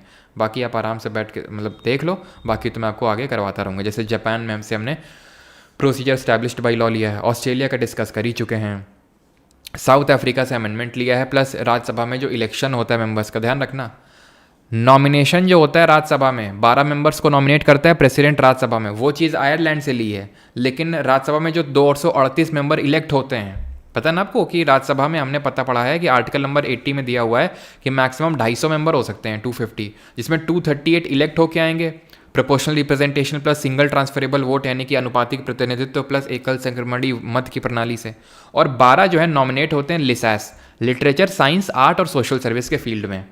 जो अभी हमने देखा सुधा मूर्ति जी नॉमिनेट हुई है ना, चंडीगढ़ यूनिवर्सिटी के जो आपके क्या बोलते हैं वाइस चांसलर हैं, कौन है? चंडीगढ़ यूनिवर्सिटी के जो फाउंडर भी हैं संधू जी, तो वो आपके यहाँ पे नॉमिनेट हुए हैं, सतनाम सिंह संधू, तो वो दोनों लोग क्या हुई हैं, नॉमिनेट हुई हैं। तो वो जो नॉमिनेशन होता है वो आयरलैंड से है और इलेक्शन है साउथ अफ्रीका से, ये चीज़ को ध्यान रखना है आपको। ठीक है, और यूनाइटेड किंगडम में एक चीज़ और ऐड कर लीजिएगा जो यहाँ पे लिखी नहीं हुई है, and that is martial law, है ना। जब मिलिट्री रूल लग जाता है कहीं पे तो उसी को मार्शियल लॉ बोलते हैं, और ये चीज़ भी हमने यूके से ली है। विच of the following is a tiger reserve, निम्नलिखित में से कौन सा एक बाघ अभ्यारण्य है, कौन सा है? Tiger reserve. तो ये है आपका इंडिया का पहला नेशनल पार्क भी है, and that is Jim Corbett national park. ठीक है, यहाँ पे रॉयल जो बंगाल टाइगर थे ना, उनको कंजर्व करने के लिए जो है यहाँ पे इसको बनाया गया था, रॉयल बंगाल टाइगर को कंजर्व करने के लिए। एंड ये कहाँ पे है? ये आपका उत्तराखंड में है। उत्तराखंड में कहाँ पे? ये नैनीताल में। अच्छा, इंडिया का सबसे बड़ा टाइगर रिजर्व कौन सा है, और हमने कब प्रोजेक्ट टाइगर को लॉन्च किया था? When was project tiger launched? Project tiger कब लॉन्च हुआ? प्रोजेक्ट एलिफेंट कब लॉन्च हुआ? ये दोनों चीज़ आप बताएंगे। तो यहाँ पे आप अपना पूरा देख सकते हैं जो जो हमारे नेशनल मतलब टाइगर रिजर्व हैं। लेकिन जो न्यूज़ में थे वो मैं आपको जैसे बताता हूँ, जैसे सिमलीपल अभी न्यूज़ में था। क्यों न्यूज़ में था ज़रा बताएंगे? सिमलीपल वाला क्यों न्यूज़ में था? मैंने आपको ये भी आई थिंक पढ़ा चुका हूँ। तो प्रोजेक्ट टाइगर 1973 में लॉन्च होता है, और वो भी पता है यहीं से ही लॉन्च होता है, जिम कॉर्बेट नेशनल पार्क से ही। ये पहला नेशनल पार्क था देश का जो 1936 में स्टैब्लिश हुआ था। प्रोजेक्ट एलिफेंट को 1992 में लॉन्च किया गया था, 1992 में। और सिमलीपल जो टाइगर रिजर्व है जो कि ओडिशा में है, ये इसलिए न्यूज़ में था बिकॉज ये देश का पहला मेलेनिस्टिक टाइगर रिजर्व बना है। मेलेनिस्टिक टाइगर रिजर्व का मतलब ये है कि यहाँ पे मेलेनिस्टिक टाइगर्स को रखा जाएगा। ये कैसे टाइगर होते हैं? वो टाइगर जिनमें कि ब्लैक स्ट्रिप्स देखने को मिलती हैं, काली काली धारियाँ देखने को मिलती हैं। सबसे बड़े, यहाँ पे मैंने पूछा था कि लार्जेस्ट कौन सा है, ये तो पूछा था मैंने, सबसे लार्जेस्ट कौन सा है? तो लार्जेस्ट है आपका ये नागार्जुन श्रीशैलम। ठीक, तो नागार्जुन श्रीशैलम टाइगर रिजर्व, और ये कहाँ पड़ता है? ये पड़ता है आंध्र प्रदेश और तेलंगाना में। ठीक है, आंध्र प्रदेश और तेलंगाना के बॉर्डर में पड़ता है, दिखाते हैं आपको। ये Nagarjuna Srisailam, it is the largest. ठीक है, ये आपका दोनों के बॉर्डर में पड़ रहा है। क्लियर है? पेंच जो टाइगर रिजर्व है, जो नेशनल पार्क भी, ये क्यों न्यूज़ में था? क्योंकि देश में पहली यहाँ पे नाइट सेंचुरी ओपन हुई है। ये भी बॉर्डर में है, किसके? मध्य प्रदेश और महाराष्ट्र के। ठीक है, आगे बढ़ते हैं। Which of the following types of light carries a signal from a television remote to the device it controls? तो आप में से कितने लोगों ने इस चीज़ को ऑब्जर्व किया है? सबका सही है नागार्जुन। कितने लोगों ने ऑब्जर्व किया है कि जब आप जैसे टीवी का जो रिमोट होता है उससे ब्लू लाइट, आपने से कितने लोगों ने देखी है? ब्लू लाइट दिखती नहीं है। अगर आप मोबाइल का जो कैमरा है ना, मोबाइल का कैमरा, उसको लगाओ, ठीक है, और उसके थ्रू देखो, मोबाइल के कैमरे के थ्रू अगर आप देखोगे तो आपको वो एक नीली लाइट दिखेगी, ब्लू लाइट। वैसे नहीं दिखती नेकेड आई से, कैमरे के थ्रू दिखती है। वो एक्चुअल में होती है infrared waves, option number B. तो जो हमारा पूरा इलेक्ट्रोमैग्नेटिक स्पेक्ट्रम होता है, ये आपको पता होना चाहिए, इलेक्ट्रोमैग्नेटिक स्पेक्ट्रम। इससे क्या क्या सवाल बनते हैं? तो पहले तो पूछेगा एक्स रेज की डिस्कवरी किसने करी थी, फिर पूछेगा इंफ्रारेड की डिस्कवरीज किसने करी थी, अल्ट्रावायलेट रेज की डिस्कवरी किसने करी, तो ये सवाल बनेगा। फिर बोल देगा कि ऑर्डर में लगा दो इनको, इंक्रीजिंग डिक्रीजिंग वेवलेंथ या फिर फ्रीक्वेंसी के ऑर्डर में। तो पहले डिस्कवरी पढ़ लेते हैं। तो एक्सरेज की अगर डिस्कवरी की अगर बात करेंगे तो विलियम रॉन्टजन ने करी थी, और इनको नोबेल प्राइज़ भी मिला था, and he was the first person to receive the Nobel prize. Infrared waves की अगर बात करें तो इनकी डिस्कवरी करी थी विलियम हर्शल ने इसकी डिस्कवरी करी थी। और अल्ट्रावायलेट वेव्स या फिर रेज की बात करें तो एक विल्हेम रिटर करके थे, ठीक है, विल्हेम रिटर, इन्होंने इसकी डिस्कवरी करी थी। और बस अब यहाँ पे वो जो इंक्रीजिंग और डिक्रीजिंग ऑर्डर वाला है वो देख लेते हैं। तो कैसे याद रहेगा? तो ऐसे याद करना है, rich man in Victoria uses extra gold coins. Rich man in Victoria uses extra gold coin, ये स्टोरी याद रखनी है आपको।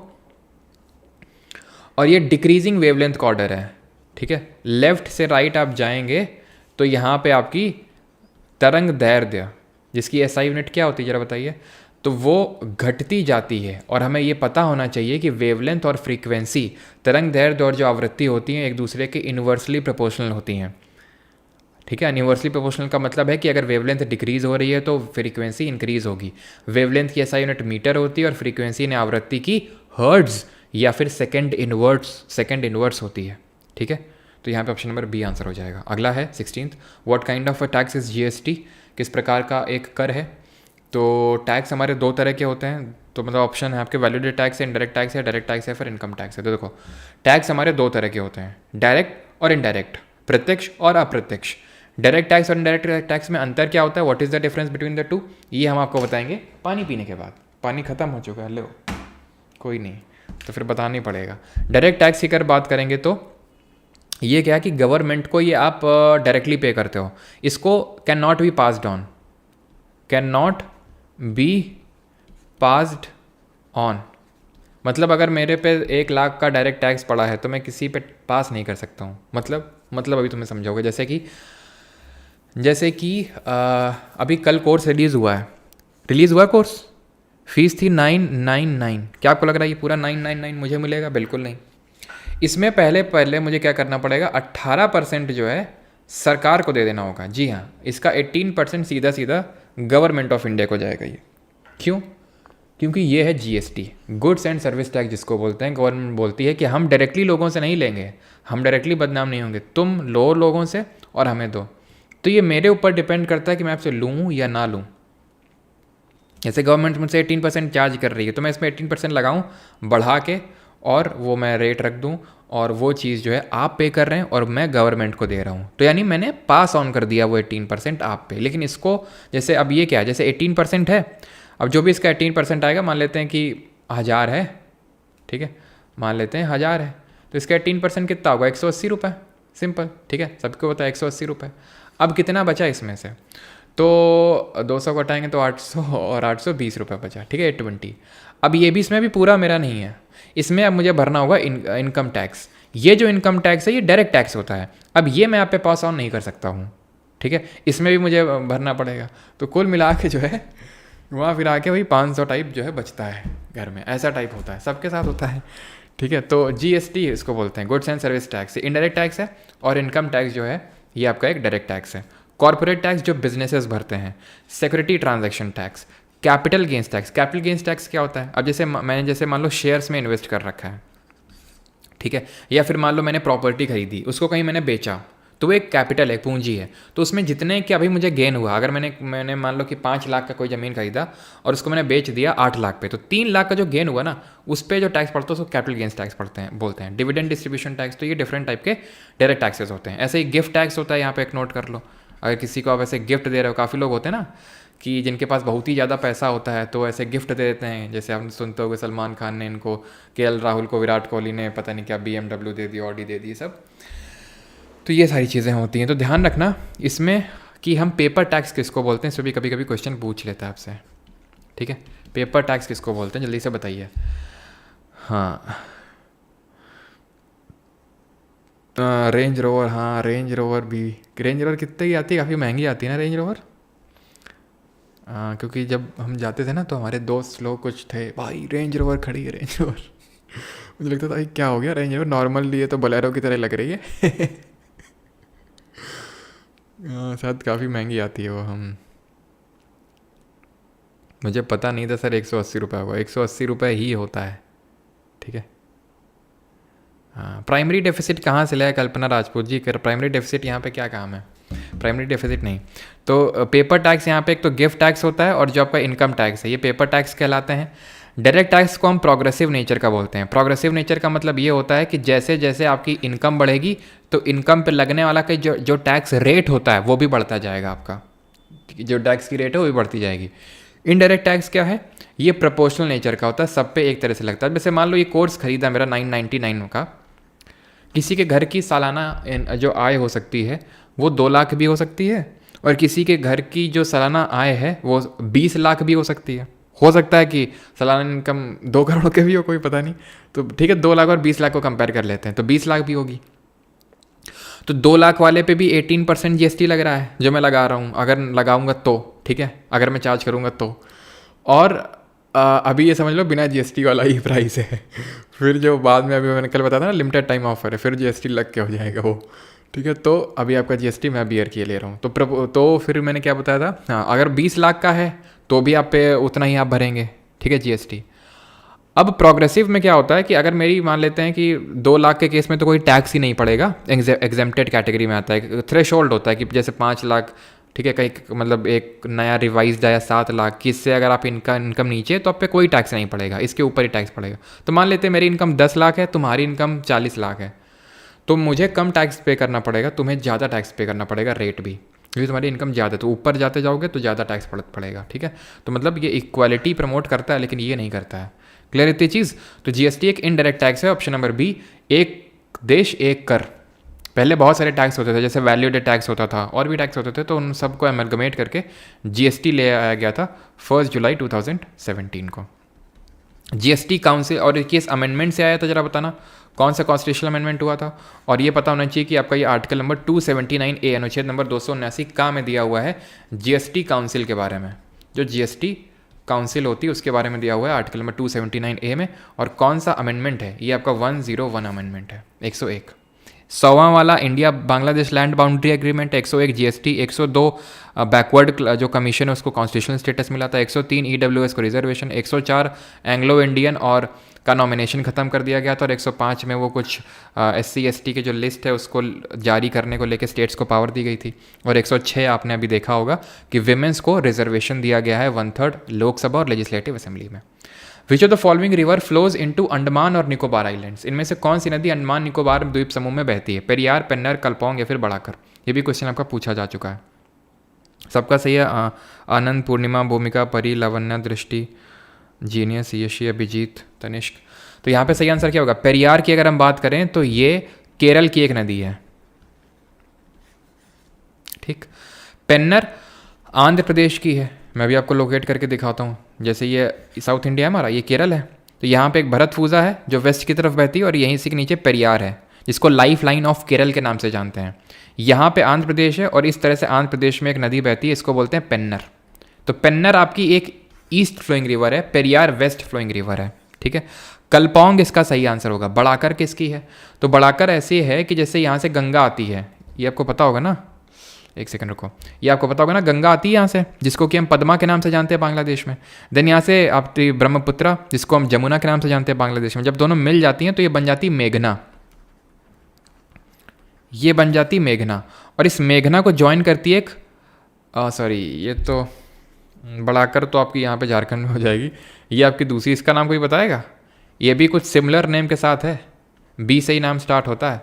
तो जो बढ़ाकर है ये तो आपको देखने को मिलेगी जो झारखंड वाला रीजन है, जो फिर छोटा नागपुर वाला जो प्लेट्यू है वहाँ पे फ्लो होती है, छोटा नागपुर प्लेट्यू, ठीक है। मैंने उसको वही समझ लिया, ये एक्चुअली में बराक रिवर है ये, ठीक है। ये बराक रिवर है जो कि आपका ये मणिपुर की हिल से निकलती है, मणिपुर जाती, मिजोरम जाती है और यहाँ पे आके ज्वाइन करती है मेघना को, बराक। ये बराकर और बढ़ाकर अलग है जो कि आपको झारखंड में देखने को मिलेगी, छोटा नागपुर प्लेट्यू में, ठीक है। इसी में ही आपका मैथॉन डैम बना हुआ है, इसी में आपका तिलैया डैम बना हुआ है, ठीक है। और ये किसकी ट्रिब्यूटरी है? ये दामोदर की ट्रिब्यूटरी है, दामोदर नदी की सहायक नदी है। दामोदर नदी जो ध्यान रखना, ये आपकी रिफ्ट वैली में फ्लो होती है, भ्रंश घाटी में। भारत में 3 नदियां हैं जो रिफ्ट वैली में फ्लो होती है, नर्मदा, तापी और बड़ा दामोदर। मेन रिवर की बात कर रहा हूँ मैं, ठीक है, नर्मदा, तापी और दामोदर, ये चीज़ ध्यान रखनी है। दामोदर की है बढ़ाकर, और दामोदर खुद किसकी है? दामोदर हुगली की ट्रिब्यूटरी है। और हुगली किसकी ट्रिब्यूटरी है? वो किसी की ट्रिब्यूटरी नहीं है, वो डिस्ट्रीब्यूटरी है गंगा की। जब गंगा यहाँ पे आती है बांग्लादेश के पहले वेस्ट बंगाल में फरक्का नाम की जगह पड़ती है यहाँ पे, तो यहीं पे क्या होती है, ये निकल जाती है एक इसकी स्ट्रीम जिसको हुगली या फिर भागीरथी हुगली बोलते हैं, तो उसकी ट्रिब्यूटरी है ये, ठीक है। अंडमान निकोबार के बारे में यहाँ पे मैंने इसलिए लगाया था कि मैं आपको बता सकूँ north Andaman, middle Andaman, south Andaman, little Andaman, लेकिन अगर मैं बताऊँगा तो बहुत ज़्यादा डिले हो जाएगा। 8:30 बजे से कंप्यूटर की भी क्लास होनी है, इसलिए मैं ज़्यादा इसके डिटेल में नहीं जा रहा हूँ, अगले लेक्चर में इसको डिटेल में देख लेंगे, ठीक है। चलिए 18th है, which type of lens is required for correcting the vision of a person with myopia? निकट दृष्टि दोष वाले व्यक्ति की दृष्टि सुधारने के लिए किस प्रकार के लेंस की आवश्यकता होती है? तो अभी ये हम लोग पिछले लेक्चर में देख चुके हैं। मायोपिया का मतलब है कि बहुत ज़्यादा आपका ये जो है क्या हो गया, एक्सेसिव कर्वेचर हो गया, तो इसके लिए हम कॉनकेव लेंस का यूज़ करते हैं। और कॉनकेव जो लेंस होता है वो डाइवर्जिंग लेंस होता है। ये मैंने पूरा बना के एक्सप्लेन किया था कि भाई इसको डाइवर्ज करना है लाइट को, क्योंकि वो बहुत पावरफुल हो चुका है, तो तब जाके रेटिना में जाके वो कन्वर्ज होगी, ठीक है। कन्वर्जिंग लेंस होता है हमारा कॉन्वेक्स लेंस, और इसको हम यूज़ करते हैं किसको सुधारने के लिए? तो इसको हम यूज़ करते हैं हाइपरमेट्रोपिया या फिर हाइपरोपिया भी बोलते हैं उसको, ठीक है। तो हाइपरमेट्रोपिया को सुधारने के लिए यूज़ करते हैं, जिसको कि हम फार साइटेडनेस बोलते हैं, दूर दृष्टि दोष बोलते हैं। इसमें दूर का तो दिखता है, पास का नहीं दिखता है, और उल्टा होता है मायोपिया में। और बाईफोकल लेंस का इस्तेमाल करते हैं प्रेस बायोपिया। प्रेस बायोपिया में क्या है कि आपकी जो आँखों का क्या लेंस है वो फ्लेक्सिबिलिटी उसकी ख़त्म हो चुकी है। तो अधेड़ जो उम्र के लोग होते हैं उनमें देखने को मिलती है after usually 40 years of age. और यहाँ पे ये जो होता है नीचे वाला, ये होता है आपका कॉनकेव, नहीं ये होता है कॉन्वेक्स, क्योंकि आपको पास का देखना है, और ये है आपका कॉनकेव क्योंकि आपको दूर का देखना है, पता होना चाहिए। और कौन सी बीमारी होती है आंखों में जहाँ पे जो हमारा लेंस होता है वो मिल्की हो जाता है, दूधिया हो जाता है? What is the largest country of south America? की दक्षिण अमेरिका की सबसे बड़ा देश कौन सा है?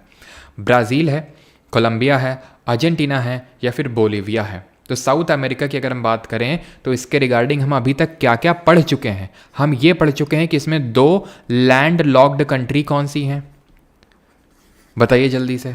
यहाँ की मैंने आपको हाईएस्ट पीक बताई है, मैंने आपको ये भी बताया है कि यहाँ पे सबसे सूखा रेगिस्तान, ड्राइएस्ट डेजर्ट देखने को मिलेगा। यहीं पे आपको वर्ल्ड की लॉन्गेस्ट माउंटेन रेंज यानी कि जो पर्वत श्रृंखला है वो देखने को मिलेगी। तो क्या है उनका नाम, जरा कमेंट में बता देंगे आप। तो यहाँ पे सही आंसर क्या होगा? लार्जेस्ट कंट्री, तो इट इज़, चलो यार, largest country it is Brazil, option number A. यहाँ पे 2 लैंडलॉक जो कंट्री आप देख सकते हैं, एक तो पैराग्वे है और एक बोलीविया है, ठीक है। लिखने की ज़रूरत तो नहीं है, पैराग्वे और बोलीविया कर चुके हैं, दिख भी रहा आपको साफ साफ। यूरुग्वे के बारे में पढ़े थे कि यहीं पे 1930 में पहला फीफा वर्ल्ड कप हुआ था और जीता भी यूरुग्वे ने ही था। ब्राज़ील ने जो है सबसे ज़्यादा बार वर्ल्ड कप जीता है फीफा वाला 5 बार, अगला वाला फीफा वर्ल्ड कप कहाँ होगा, जरा लिख दो कमेंट में। पिछला वाला जीता था अर्जेंटीना ने, है ना। और 2 लैंड लॉक कंट्री देख लिया। हाईएस्ट पॉइंट है आपका माउंट एकोनकागुआ, माउंट एकोनकागुआ, जो कि आपको देखने को मिलेगा एंडीज़ पर्वत श्रृंखला में, जो कि वर्ल्ड की लॉन्गेस्ट माउंटेन रेंज है। ड्राइएस्ट डेजर्ट है यहीं पे एटकामा डेजर्ट देखने को मिलेगा, और यहीं पे आपको वर्ल्ड का हाईएस्ट वोल्केनिक पीक ओजस डेल सलाडो चिली और अर्जेंटीना के बॉर्डर पे देखने को मिलेगा। वर्ल्ड का हाईएस्ट ओजस डेल सलाडो, वर्ल्ड का highest mountain volcanic peak. Clear इतनी चीज़। और ये रहा आपका वो फ्रेंच गुआना जिसकी हम चर्चा कर रहे थे अभी तक। इक्वेडोर वो है जो पहला यहाँ से इक्वेटर पास होता है, तो इक्वेटर का नाम इक्वेडोर पे इसीलिए पड़ गया वो। आगे बढ़ें। और पेरू की कैपिटल क्या है, लीमा है पेरू की कैपिटल। अर्जेंटीना की क्या है, ब्यूनस आयर्स है। चिली की आप बता देंगे जरा, ठीक है, तो यहाँ की है ब्यूनस आयर्स। ब्राज़ील के ग्रासलैंड छोड़ो, वो हम आगे देखेंगे। पता है आपको तो मैं रिवाइज करवा देता हूँ। कैंपोस बोलते हैं यहाँ के ग्रासलैंड्स को, और यहाँ पे शिफ्टिंग कल्टीवेशन को बोलते हैं रोका, ठीक। Jataka tales are related to which religion, किस धर्म से संबंधित हैं जातक की जो कथाएं हैं। तो जातक की जो कथाएं हैं वो बुद्ध जी के प्रीवियस बर्थ के बारे में बताते हैं, फिर बुद्ध जी के बचपन की स्टोरीज हैं ये। तो ऑप्शन नंबर बी सही आंसर होगा। ये किस भाषा में लिखी हुई है, लैंग्वेज कौन सी है। और हमारा अभिधम्म पिताका भी जो टेक्स्ट है, अभिधम्म पिताका का मतलब होता है बास्केट। तो ये जो अभिधम्म पिताका है ये और जातक टेल्स दोनों ही पाली लैंग्वेज में लिखी हुई हैं। पाली कैनन्स इनको बोलते हैं, अभिधम्म पिताका को। ध्यान रखना भारत में अभी तक 6 क्लासिकल लैंग्वेजेस थीं, अभी तक थीं, लेकिन अब कितनी हो चुकी हैं, अब जो है 9 हो चुकी हैं।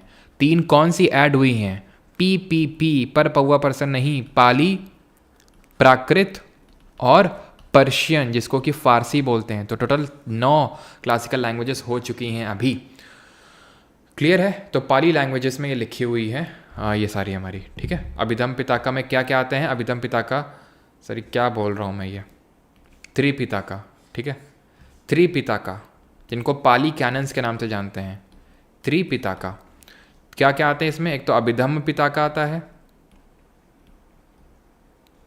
सूत पिताका आता है और विनय पिताका आता है, ठीक है। तो इसमें रूल्स और कोड्स लिखे हुए हैं जो लोग मोनास्ट्री में रहते हैं उनके लिए। सूत में सरमन्स लिखे हुए हैं, सरमन्स मतलब जो उपदेश दिए थे, और इसमें भी वही प्रीचिंग्स लिखी हुई हैं, और उनको कैसे इम्प्लीमेंट करना है, कैसे फॉलो करना है, वो सूत पिताका में लिखा हुआ है, ठीक है। तो जातक टेल्स, और कुछ याद तो आ रहा था एकदम से दिमाग से चला गया वो, जातक टेल्स पाली प्रक्रिया, ठीक है, कोई नहीं, आगे बढ़ते हैं। कैबिनेट मिशन प्लान कब आया था, बड़ा बेसिक सा क्वेश्चन है, हम पहले भी इसको डिस्कस कर चुके हैं। आई थिंक इसको डिस्कस करने की फर्दर नीड तो नहीं मेरे हिसाब से। All spam 1 million face reveal Dhirendra Patel, अच्छा स्पैम करवा रहे हो ज़बरदस्ती है। तो कैबिनेट मिशन प्लान 1946 में आया था। मैं रिवाइज करवा देता हूँ बिकॉज देख तो हम पहले ही चुके हैं। 3 लोग थे, A V Alexander, Stafford Cripps, Pethick Lawrence इसके चेयरमैन थे। इसी के बेसिस पे कॉन्स्टिट्यूएंट असेंबली संविधान सभा बनी थी जिसने हमारे देश का संविधान बनाया था।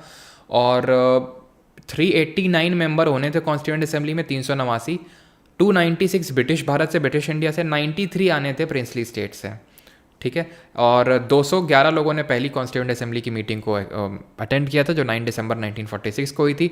सबसे पहले MN रॉय ने रखी थी डिमांड 1934 में कॉन्स्टिट्यूएंट असेंबली की, ठीक है। आगे बढ़ते हैं। इब्ने बतूता विद हिज बगल में जूता, a famous traveller was a native from which country. तो इब्ने बतूता एक प्रसिद्ध यात्री किस देश का मूल निवासी था, इटली, मोरक्को या फिर चाइना या फिर ग्रीस। तो ये उसी देश से था जिससे हमारी नोरा फतेही जी हैं ठीक है। तो इब्ने बतूता इसकी किताब का नाम भी बताएंगे। मोरक्को किसके टाइम पे आया था ये भी बताएंगे। तो इसकी किताब का नाम था रिहला, और ये आया था MBT के टाइम पे, मोहम्मद बिन तुगलक के टाइम पे। और मैंने आपको बताया था जब मोहम्मद बिन तुगलक यहाँ दिल्ली सल्तनत में रूल कर रहा था तो यहीं पे ही हम्पी ये नदी थी ना, कृष्णा नदी थी, हम्पी कैपिटल थी विजयनगर एम्पायर की, जो कि तुंगभद्रा नदी के किनारे स्थित था। तो ये कृष्णा नदी का जो ऊपर वाला हिस्सा था ये था दक्कन सल्तनत का, और ये नीचे वाला था विजयनगर एम्पायर का। तो ये दोनों किंगडम उसी टाइम पर ओरिजिनेट हुए थे। तो इब्ने बतूता जो मोरक्को से आया था वो यहाँ पे भी गया था, नीचे भी, यानी विजयनगर एम्पायर, और यहाँ पे भी गया था। इसने किताब लिखी थी रिहला, ये आपको ध्यान रखना है। बाकी भी चलो मैं आपको ट्रैवलर्स कुछ नाम बता देता हूँ जो विजयनगर एम्पायर के मतलब इसी टाइम पे आए थे। तो ध्यान रखना, जैसे कि एक थे निकोलो दी कॉन्टी, इटली से आए थे ये, निकोलो दी कॉन्टी। मतलब ये इसी टाइम पीरियड की बात कर रहा हूँ जब ये मतलब ये आया था इब्न बतूता मोरक्को से, तो उसके बाद निकोलो दी कॉन्टी आया था। ये सब विजयनगर एम्पायर के किस रूलर के टाइम पे आए थे ये आपको कमेंट में बताना है। निकोलो दी कॉन्टी हो गया, और अच्युत देवराय, अच्युत देवराया, राया का मतलब उस टाइम प्राइम मिनिस्टर होता था विजयनगर एम्पायर में। अमर नायक हमने पढ़े थे, अमर नायक कौन होते थे। और पर्शियन ट्रैवलर कौन था, पर्शियन ट्रैवलर का क्या नाम था उसका, अब्दुल रज़ाक, ठीक है। अब्दुल रज़ाक किसके टाइम पे आया था। और एक पाकिस्तानी बॉलर भी था ना Abdul Razzaq. Domingo Paes and Duarte Barbosa, Domingo Paes and Duarte Barbosa, ये जो है किसके टाइम पे आए थे। निकोलो दी कॉन्टी इटली से आया था, किसके टाइम पे, देव राया द फर्स्ट, अच्युत देव राय, ये फरनाओ नुनीस के टाइम पे आया था। ये क्वेश्चन पूछता है कौन किसके टाइम पे आया था। अब्दुल रज़ाक ये देवराय दी सेकंड के टाइम पे आए थे, ठीक है, देवराय दी सेकंड। और डोमिंगो पीस दुअर्ते बारबोसा दोनों ही आए थे पोर्चुगीज़ थे, यानी पोर्चुगल से आए थे, जहाँ के हमारे रोनाल्डो भैया हैं, ठीक है। तो ये आए थे KDR के टाइम पे, कृष्णदेव राय के टाइम पे, ये पर्शिया से आए थे, ठीक है। आगे बढ़िए। 23rd, the communal electorate system in India was first introduce by which act. तो किस एक्ट से इंट्रोड्यूस हुआ था कम्युनल इलेक्टोरेट सिस्टम, तो किसके टाइम पे है, मतलब क्या था ये। तो रॉलेट एक्ट 1999 बिल्कुल नहीं, ये तो हमें पता है, इसको एनार्कियल एंड रेवोल्यूशनरी क्राइम्स एक्ट के नाम से जानते हैं। 2 साल की जेल थी, बिना वकील, बिना अपील, बिना दलील के। इसके खिलाफ रॉलेट सत्याग्रह ऑर्गेनाइज किया था गांधी जी ने, है ना। और फिर सैफुद्दीन कुचली और डॉक्टर सत्यपाल जी की अरेस्ट हुई। फिर आपको पता है कि 13 अप्रैल 1999 बैसाखी का दिन था, जनरल EM डायर ने गोली चलाने के निर्देश दिए, जलियांवाला बाग हत्याकांड बोलते हैं। और हमारे रविंद्रनाथ टैगोर जी ने नाइटहुड की उपाधि, गांधी जी ने केसरी हिंद के जो अपने टाइटल्स हैं जो उनको बोर वॉर के टाइम पे मिला था वो लौटा दिए।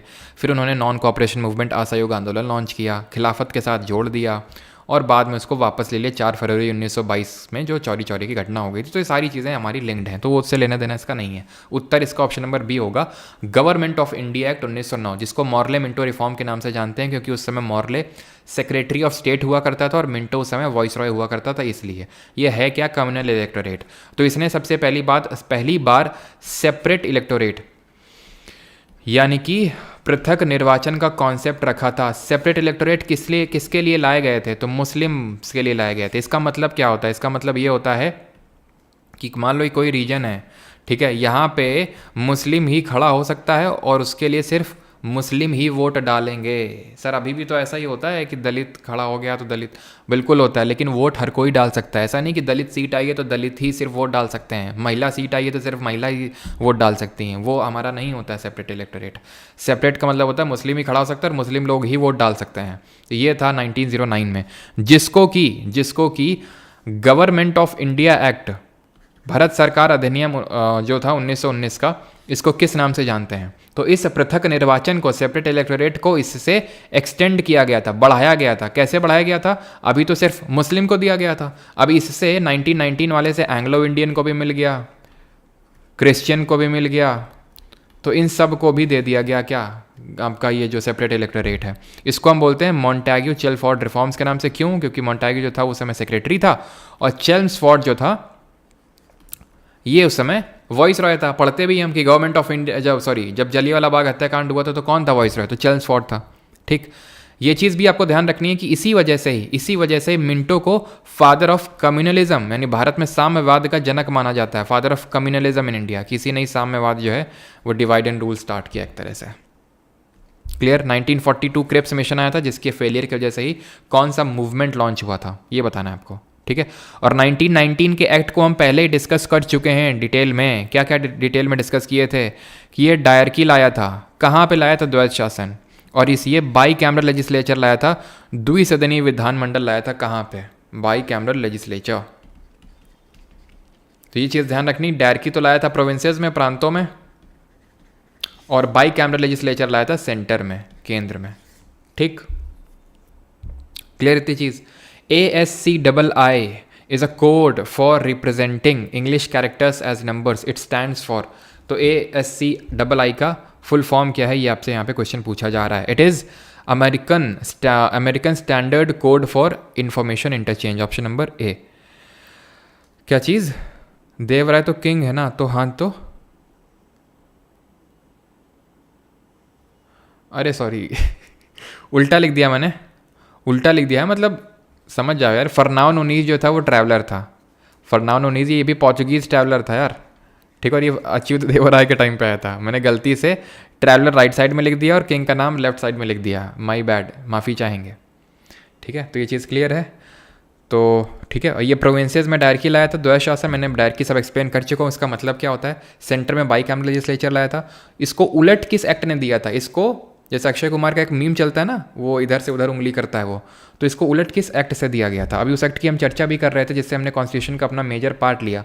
गवर्नमेंट ऑफ इंडिया एक्ट 1935 ने क्या किया, इसने प्रोविंसेस से डायरकी को हटा के उनको ऑटोनॉमी दे दी, उनको स्वायत्ता दे दी। तो प्रोविंशियल ऑटोनॉमी किस एक्ट से आई, 1935 के एक्ट से। और प्रोविंसेस में जो है इसने बाई कैमरल लेजिस्लेचर लिया है 6 आउट ऑफ 11 प्रोविंसेस में। अगला सवाल है 25th, which of the following river drains into Arabian sea, निम्नलिखित में से कौन सी नदी अरब सागर में गिरती है। तो पिछले लेक्चर में जैसे अभी मैंने बताया डिस्कस कर चुके हैं हिमालय नदी और पेनिनसुलर की नदी में क्या अंतर होता है। जो हमारी पेनिनसुलर प्लाट्यू की नदियाँ हैं, जो प्रायद्वीपी पठार की नदियाँ हैं, उनको हम दो कैटेगरी में पढ़ते हैं डिवाइड करके। एक तो वो जो पूर्व की तरफ दैट इज़ ईस्ट की तरफ फ्लो हो रही हैं, ठीक है, ईस्ट की तरफ फ्लो हो रही हैं, और दूसरी वो जो वेस्ट की तरफ फ्लो हो रही हैं, पश्चिम की ओर बह रही हैं, ठीक है, जो पश्चिम की ओर बह रही हैं। अब इनमें अंतर क्या है, अंतर ये है सर कि ये जो ईस्ट की तरफ फ्लो हो रही हैं तो ये यहाँ पे फ्लो होकर डेल्टा बनाती हैं। डेल्टा क्या होता है, मतलब जो सब इकट्ठा कर देती हैं यहाँ पे, जो लाती हैं अपने रास्ते में, तो यहाँ पे गिरती हैं ये बे ऑफ बंगाल में, अपने वाटर को ड्रेन करती हैं। वाइल जो हमारी वेस्ट फ्लोइंग रिवर हैं ये अरेबियन सी में दैट इज़ अरब सागर में अपने वाटर को ड्रेन करती हैं। इतनी चीज़ क्लियर, ठीक है। कौन कौन सी नदियाँ, थोड़ा नामकरण देख लेते हैं। तो ये हमारी महानदी है जो कहाँ से निकलती है, बताइए जरा, महानदी कहाँ से निकलती है। ये है गोदावरी, ये है कृष्णा, ये है कावेरी, जिसके बारे में कावेरी तो पूरा डिस्कस कर चुके हैं अभी, ठीक। महानदी में आपका हीराकुद डैम है जो इंडिया का लॉन्गेस्ट डैम है, उड़ीसा में है ये।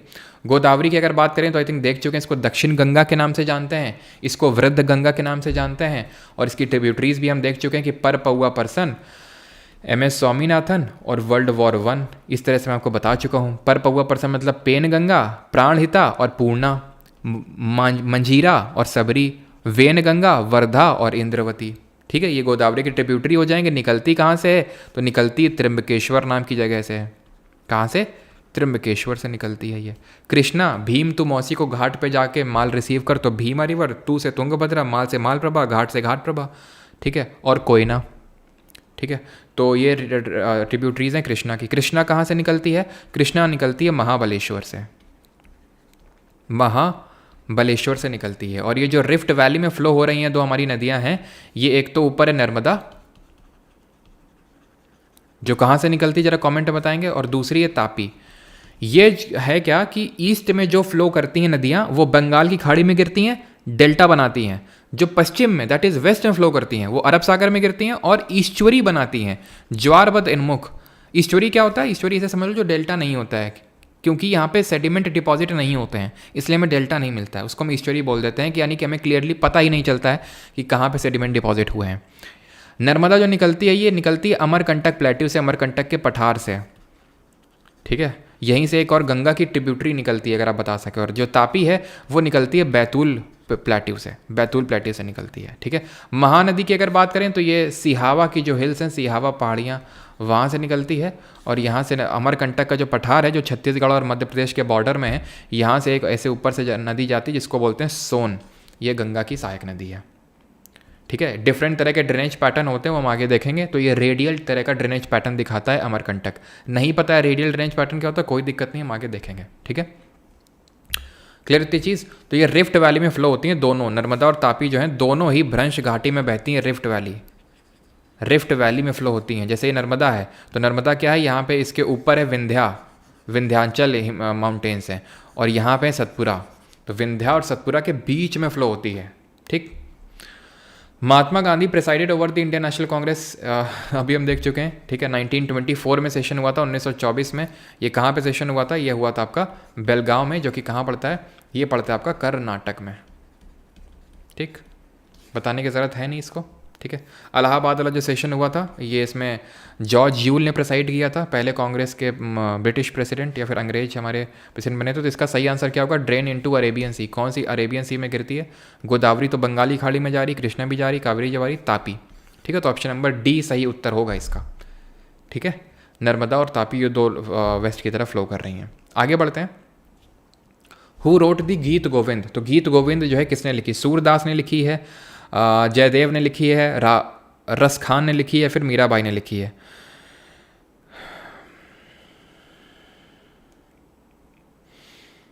चलिए, तो गीत गोविंद की अगर बात करें तो जयदेव ने लिखी है सर। देखिए आपको मिल जाएगी पीडीएफ जो है परमार एसएससी टेलीग्राम पे मिल जाती है। नोट्स की मैंने बताया, नोट्स आपको कोर्सेज सेक्शन दिखेगा एप्लीकेशन पे, तो वहाँ पे आपको कोर्सेज सेक्शन में दिख जाएगा वो, ठीक है, नोट्स। क्लियर?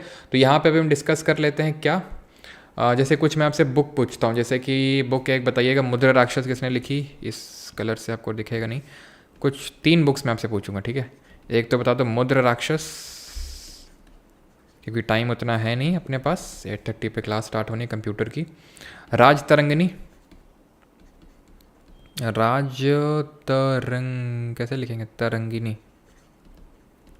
और एक बता दो तुम्हारी फेवरेट, बताओ जल्दी से। तो मुद्र राक्षस की अगर बात करेंगे तो विशाख दत्त, ठीक है, विशाख दत्त। राज तरंगिनी, और ये लिखी किसने? वात्स्यायन ने, ठीक है। नाम मैं इसलिए नहीं बोल रहा हूँ क्योंकि कुछ लोग बिना ईयरफोन के भी क्लास लेते हैं, ठीक है। तो इसमें कोई वैसे बात नहीं है, क्योंकि क्वेश्चन पूछता है इसलिए मैं लिख रहा हूँ, ठीक है। और इसमें कोई टैबू वाली बात नहीं है, लेकिन कुछ लोगों को थोड़ा हो सकता है वो लगे, इसलिए मैं नाम नहीं ले रहा हूँ, ठीक है। चलो, तो ये ध्यान रखना, मुद्र राक्षस विशाख दत्त, राज तरंगिनी काल्हान, और ये आपकी वात्स्यायन ने लिखी है। आगे बढ़ते हैं। Which of the following human disease is cause by bacteria? ये भी आप आराम से कर सकते हैं, क्यों? क्योंकि ये हम लोग कर चुके हैं, कौन सी डिजीज़ किसकी वजह से होती है। तो ये जो है डिजीज़ हेपेटाइटिस हम पढ़ चुके हैं, ये वायरस की वजह से होती है। हेपेटाइटिस ए बी सी इस तरह से होती है। ये ए बी सी क्यों हम अल्फ़ाबेट लगाते हैं? ये अल्फ़ाबेट इस बेसिस पे लगते हैं कि इनका मोड ऑफ ट्रांसमिशन क्या है, कैसे ट्रांसमिट हो रही हैं, कैसे एक पर्सन से दूसरे पर्सन में जा रही हैं, तो इसलिए ए बी सी ऐसे लगाते हैं। और इसकी अभी एक इंडिया में वैक्सीन भी बनी है, ध्यान रखना, हैवीश्योर करके, भारत की पहली ही, मतलब भारत ने खुद में पहली एक ऐसी कोई वैक्सीन बनाई है हेपेटाइटिस के लिए, तो वायरस की वजह से। मीज़ल्स खसरा भी वायरस की वजह से होता है, और पोलियो भी पोलियोमाइलिटिस वायरस के नाम से डिजीज़ होती है। ये मैंने आपको बताया था। टी से टाइफाइड, टी से टेटनस, और टी से टीबी, ये सारी बैक्टीरिया की वजह से होती हैं। जैसे टाइफाइड होती है सैल्मोनेला टाइफाई की वजह से, टेटनस होती है क्लॉस्ट्रीडियम टेटनी की वजह से, टीबी होती है माइकोबैक्टीरियम ट्यूबरकुलोसिस की वजह से। बैक्टीरिया की वजह से एक सेक्सुअल डिजीज़ होती है, ध्यान रखना, गोनोरहोया, ठीक है। जैसे कि हम एड्स पढ़ते हैं ना, एक सेक्सुअल डिजीज़ होती है, मतलब सेक्सुअली ट्रांसमिट हो सकती है, और वो है AIDS, acquired immunodeficiency syndrome, जो HIV human immunodeficiency virus की वजह से स्प्रेड होती है। उसके लिए टेस्ट होता है एलिसा, एंजाइम लिंक्ड इम्यूनोसॉर्बेंट एस्से, जिसका फुल फॉर्म होता है। अच्छा, टाइफॉइड के लिए कौन सा टेस्ट होता है? टाइफॉइड के लिए कौन सा टेस्ट होता है जो W से स्टार्ट होता है? तो ये होता है विडाल टेस्ट टाइफॉइड के लिए, ठीक। आगे बढ़ें। 29th second last question. pH क्या होता है लेमन जूस का? pH का मतलब क्या होता है? pH का मतलब होता है पावर ऑफ हाइड्रोजन। इसका मतलब होता है पावर ऑफ हाइड्रोजन। कभी कभी ये क्वेश्चन पूछता है कि जर्मन लैंग्वेज में स्पी का मतलब क्या होता है? तो जर्मन लैंग्वेज में स्पी का मतलब होता है पोटेंस। ये एक स्केल होती है 0 से लेकर 14 तक। 7 इसमें होता है न्यूट्रल वैल्यू, क्योंकि 0 और 14 का एवरेज 7 ही होगा। तो 0 क्या है? हाईली एसिडिक होता है। यहाँ से क्या एसिड, ये हाईली एसिडिक है। यहाँ से क्या बेसिक जो नेचर है वो बढ़ता चला जाता है। समझ रहे हैं आप? नहीं समझे? समझाते हैं आपको फिर से। ये 7 जो न्यूट्रल वैल्यू है, इससे कम है अगर वैल्यू, तो वो चीज़ एसिडिक कहलाती है, यानी कि वो अम्लीय होती है। और इससे अगर ज़्यादा होती है तो उसको हम बोलते हैं बेसिक, या फिर एल्कलाइन, या फिर क्षारीय नेचर की हम बोलते हैं उसको। सिंपल, क्लियर इतनी चीज़। अब हमसे नंबर पूछ लेता है, जैसे कि स्टमक का जो एसिड होता है जिसको गैस्ट्रिक जूस बोलते हैं, वो जो हमारे लेमन्स होते हैं, जो नींबू होते हैं, उससे भी ज़्यादा खट्टा होता है, ठीक है। अगर आप ऐसे समझ लो खाना पड़ा है ना, खाने में गैस्ट्रिक जूस निकाल के डाल दोगे, इतना भयंकर तुरंत, जैसे कि हमारे जो डेट्रीवोरस होते हैं, मैंने बताया था ना DFC डेट्रिटस फूड चेन, तो जो हमारे डेट्रीवोरस होते हैं जो चीज़ों को सड़ाते हैं वो ऐसा ही करते हैं, वो अपने गैस्ट्रिक जूस को अंदर से निकालते हैं और डाल देते हैं उसमें ऐसे करके। तो सम ह्यूमंस तो नहीं अभी ये कैपेबिलिटीज़ आई हैं, क्षमताएँ आई हैं। तो गैस्ट्रिक जूस का जो स्टमक एसिड होता है उसका pH वैल्यू रफली 1.5 के रफ समथिंग होता है, और जो लेमन होता है उसका 2 होता है, लेमन का 2 होता है। तो ऑप्शन नंबर ए सही आंसर होगा। जैसे हमारा जो सलाइवा होता है, जो मुंह में जो हमारे सलाइवा प्रेजेंट होता है, सलाइवा का कितना होता है, सलाइवा का होता है रफली स्लाइटली एसिडिक होता है। स्लाइटली एसिडिक का मतलब है 7 से थोड़ा सा कम। जैसे ब्लड की अगर बात करें तो ये स्लाइटली एल्कलाइन नेचर का होता है, थोड़ा सा क्षारी, यानी कि 7 से थोड़ा सा ऊपर 7.4 समथिंग। एसिड रेन किस रेन को बोलते हैं, एसिड रेन, तो एसिड रेन उस रेन को बोलते हैं जिसका pH 5.6 से कम हो गया हो।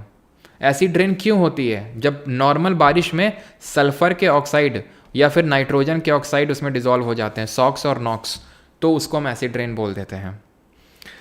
हमारा जो टूथ डिके है वो किस pH वैल्यू पे स्टार्ट होता है, और जो हमारा बॉडी है, दैट इज़ जो ह्यूमन बॉडी है, वो किस pH रेंज पे फंक्शन करती है। तो टूथ डीके ध्यान रखना है 5.5 पे स्टार्ट हो जाता है, ठीक है, टूथ डीके पे pH वैल्यू पे हो जाता है। और ह्यूमन बॉडी हमारा 7 से लेके, वही आप समझ सकते हो कि 7.4 से लेके 7.8 तक में ये ऑपरेट करता है pH वैल्यू पे। वैसे 7 से लेके जो 8 हमारा pH जो वैल्यू होता है, इसमें हमारा जो ह्यूमन बॉडी है वो ऑपरेट करने का काम करता है।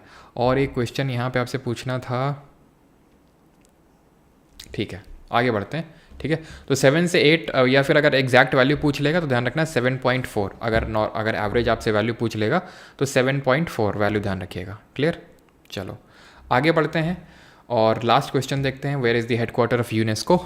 तो ये आपके लिए होमवर्क है, ठीक है, ये बेसिक सा क्वेश्चन है, हम पहले भी इसका मैं आपको बता चुका हूँ। या यूनिसेफ का हेडक्वार्टर न्यूयॉर्क में है, ICJ का यानी कि इंटरनेशनल कोर्ट ऑफ जस्टिस का हेग नीदरलैंड में है, जो इंटरपोल है इंटरनेशनल पुलिस उसका लियोन फ्रांस में है, IMF का और IMF का और वर्ल्ड बैंक का वो वाशिंगटन DC में है, WHO, WTO, WMO, ILO, I again repeat, world health organisation, world trade organisation, world metrological organisation और इंटरनेशनल लेबर ऑर्गेनाइजेशन, इनके हेडक्वार्टर्स हैं जेनेवा स्विट्जरलैंड में, ठीक है। तो यहाँ पे हमारे क्वेश्चंस होते हैं ख़त्म। थोड़ा सा मुझे पता है, हल्का सा मैंने फास्ट किया, रीज़न उसका पता है क्योंकि थोड़ा सा आज क्लास लेट स्टार्ट हुआ, तो जिसकी वजह से क्लास आज लेट हल्का सा हो गया, और लेट स्टार्ट भी हुआ था और थोड़ा सा ज़्यादा आज एक्स्ट्रा चीज़ें भी हो गई, और क्योंकि कंप्यूटर की भी क्लास होनी है ना अभी 8:30 से, इसलिए 5 मिनट तो थोड़ा सा गैप होना ही चाहिए, ठीक है। बाकी आप इसका आंसर बताइए कमेंट में जब रिकॉर्डर में चला जाए, और बाकी तो सारी चीज़ें हमने डिस्कस कर ही ली हैं, सच कुछ बचा नहीं है। Thank you for joining this session, मिलते हैं परसों, कभी कल MTS का सेशन होगा हमारा, MTS के लिए, MTS का आई थिंक 2 क्लास हुआ है, 3 और बाकी है, बाकी तो आपका कंटिन्यू रहेगा ही रहेगा मंडे, वेंसडे और फ्राइडे को।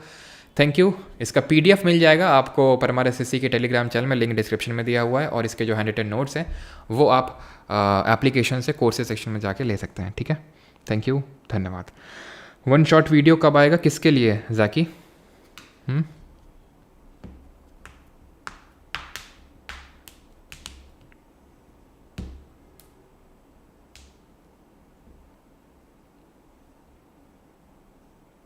स्टेशन आ गया है, स्टेशन आ गया, सब लोग उतरिए, घर जाइए, खाना वाना खाइए, कंप्यूटर की क्लास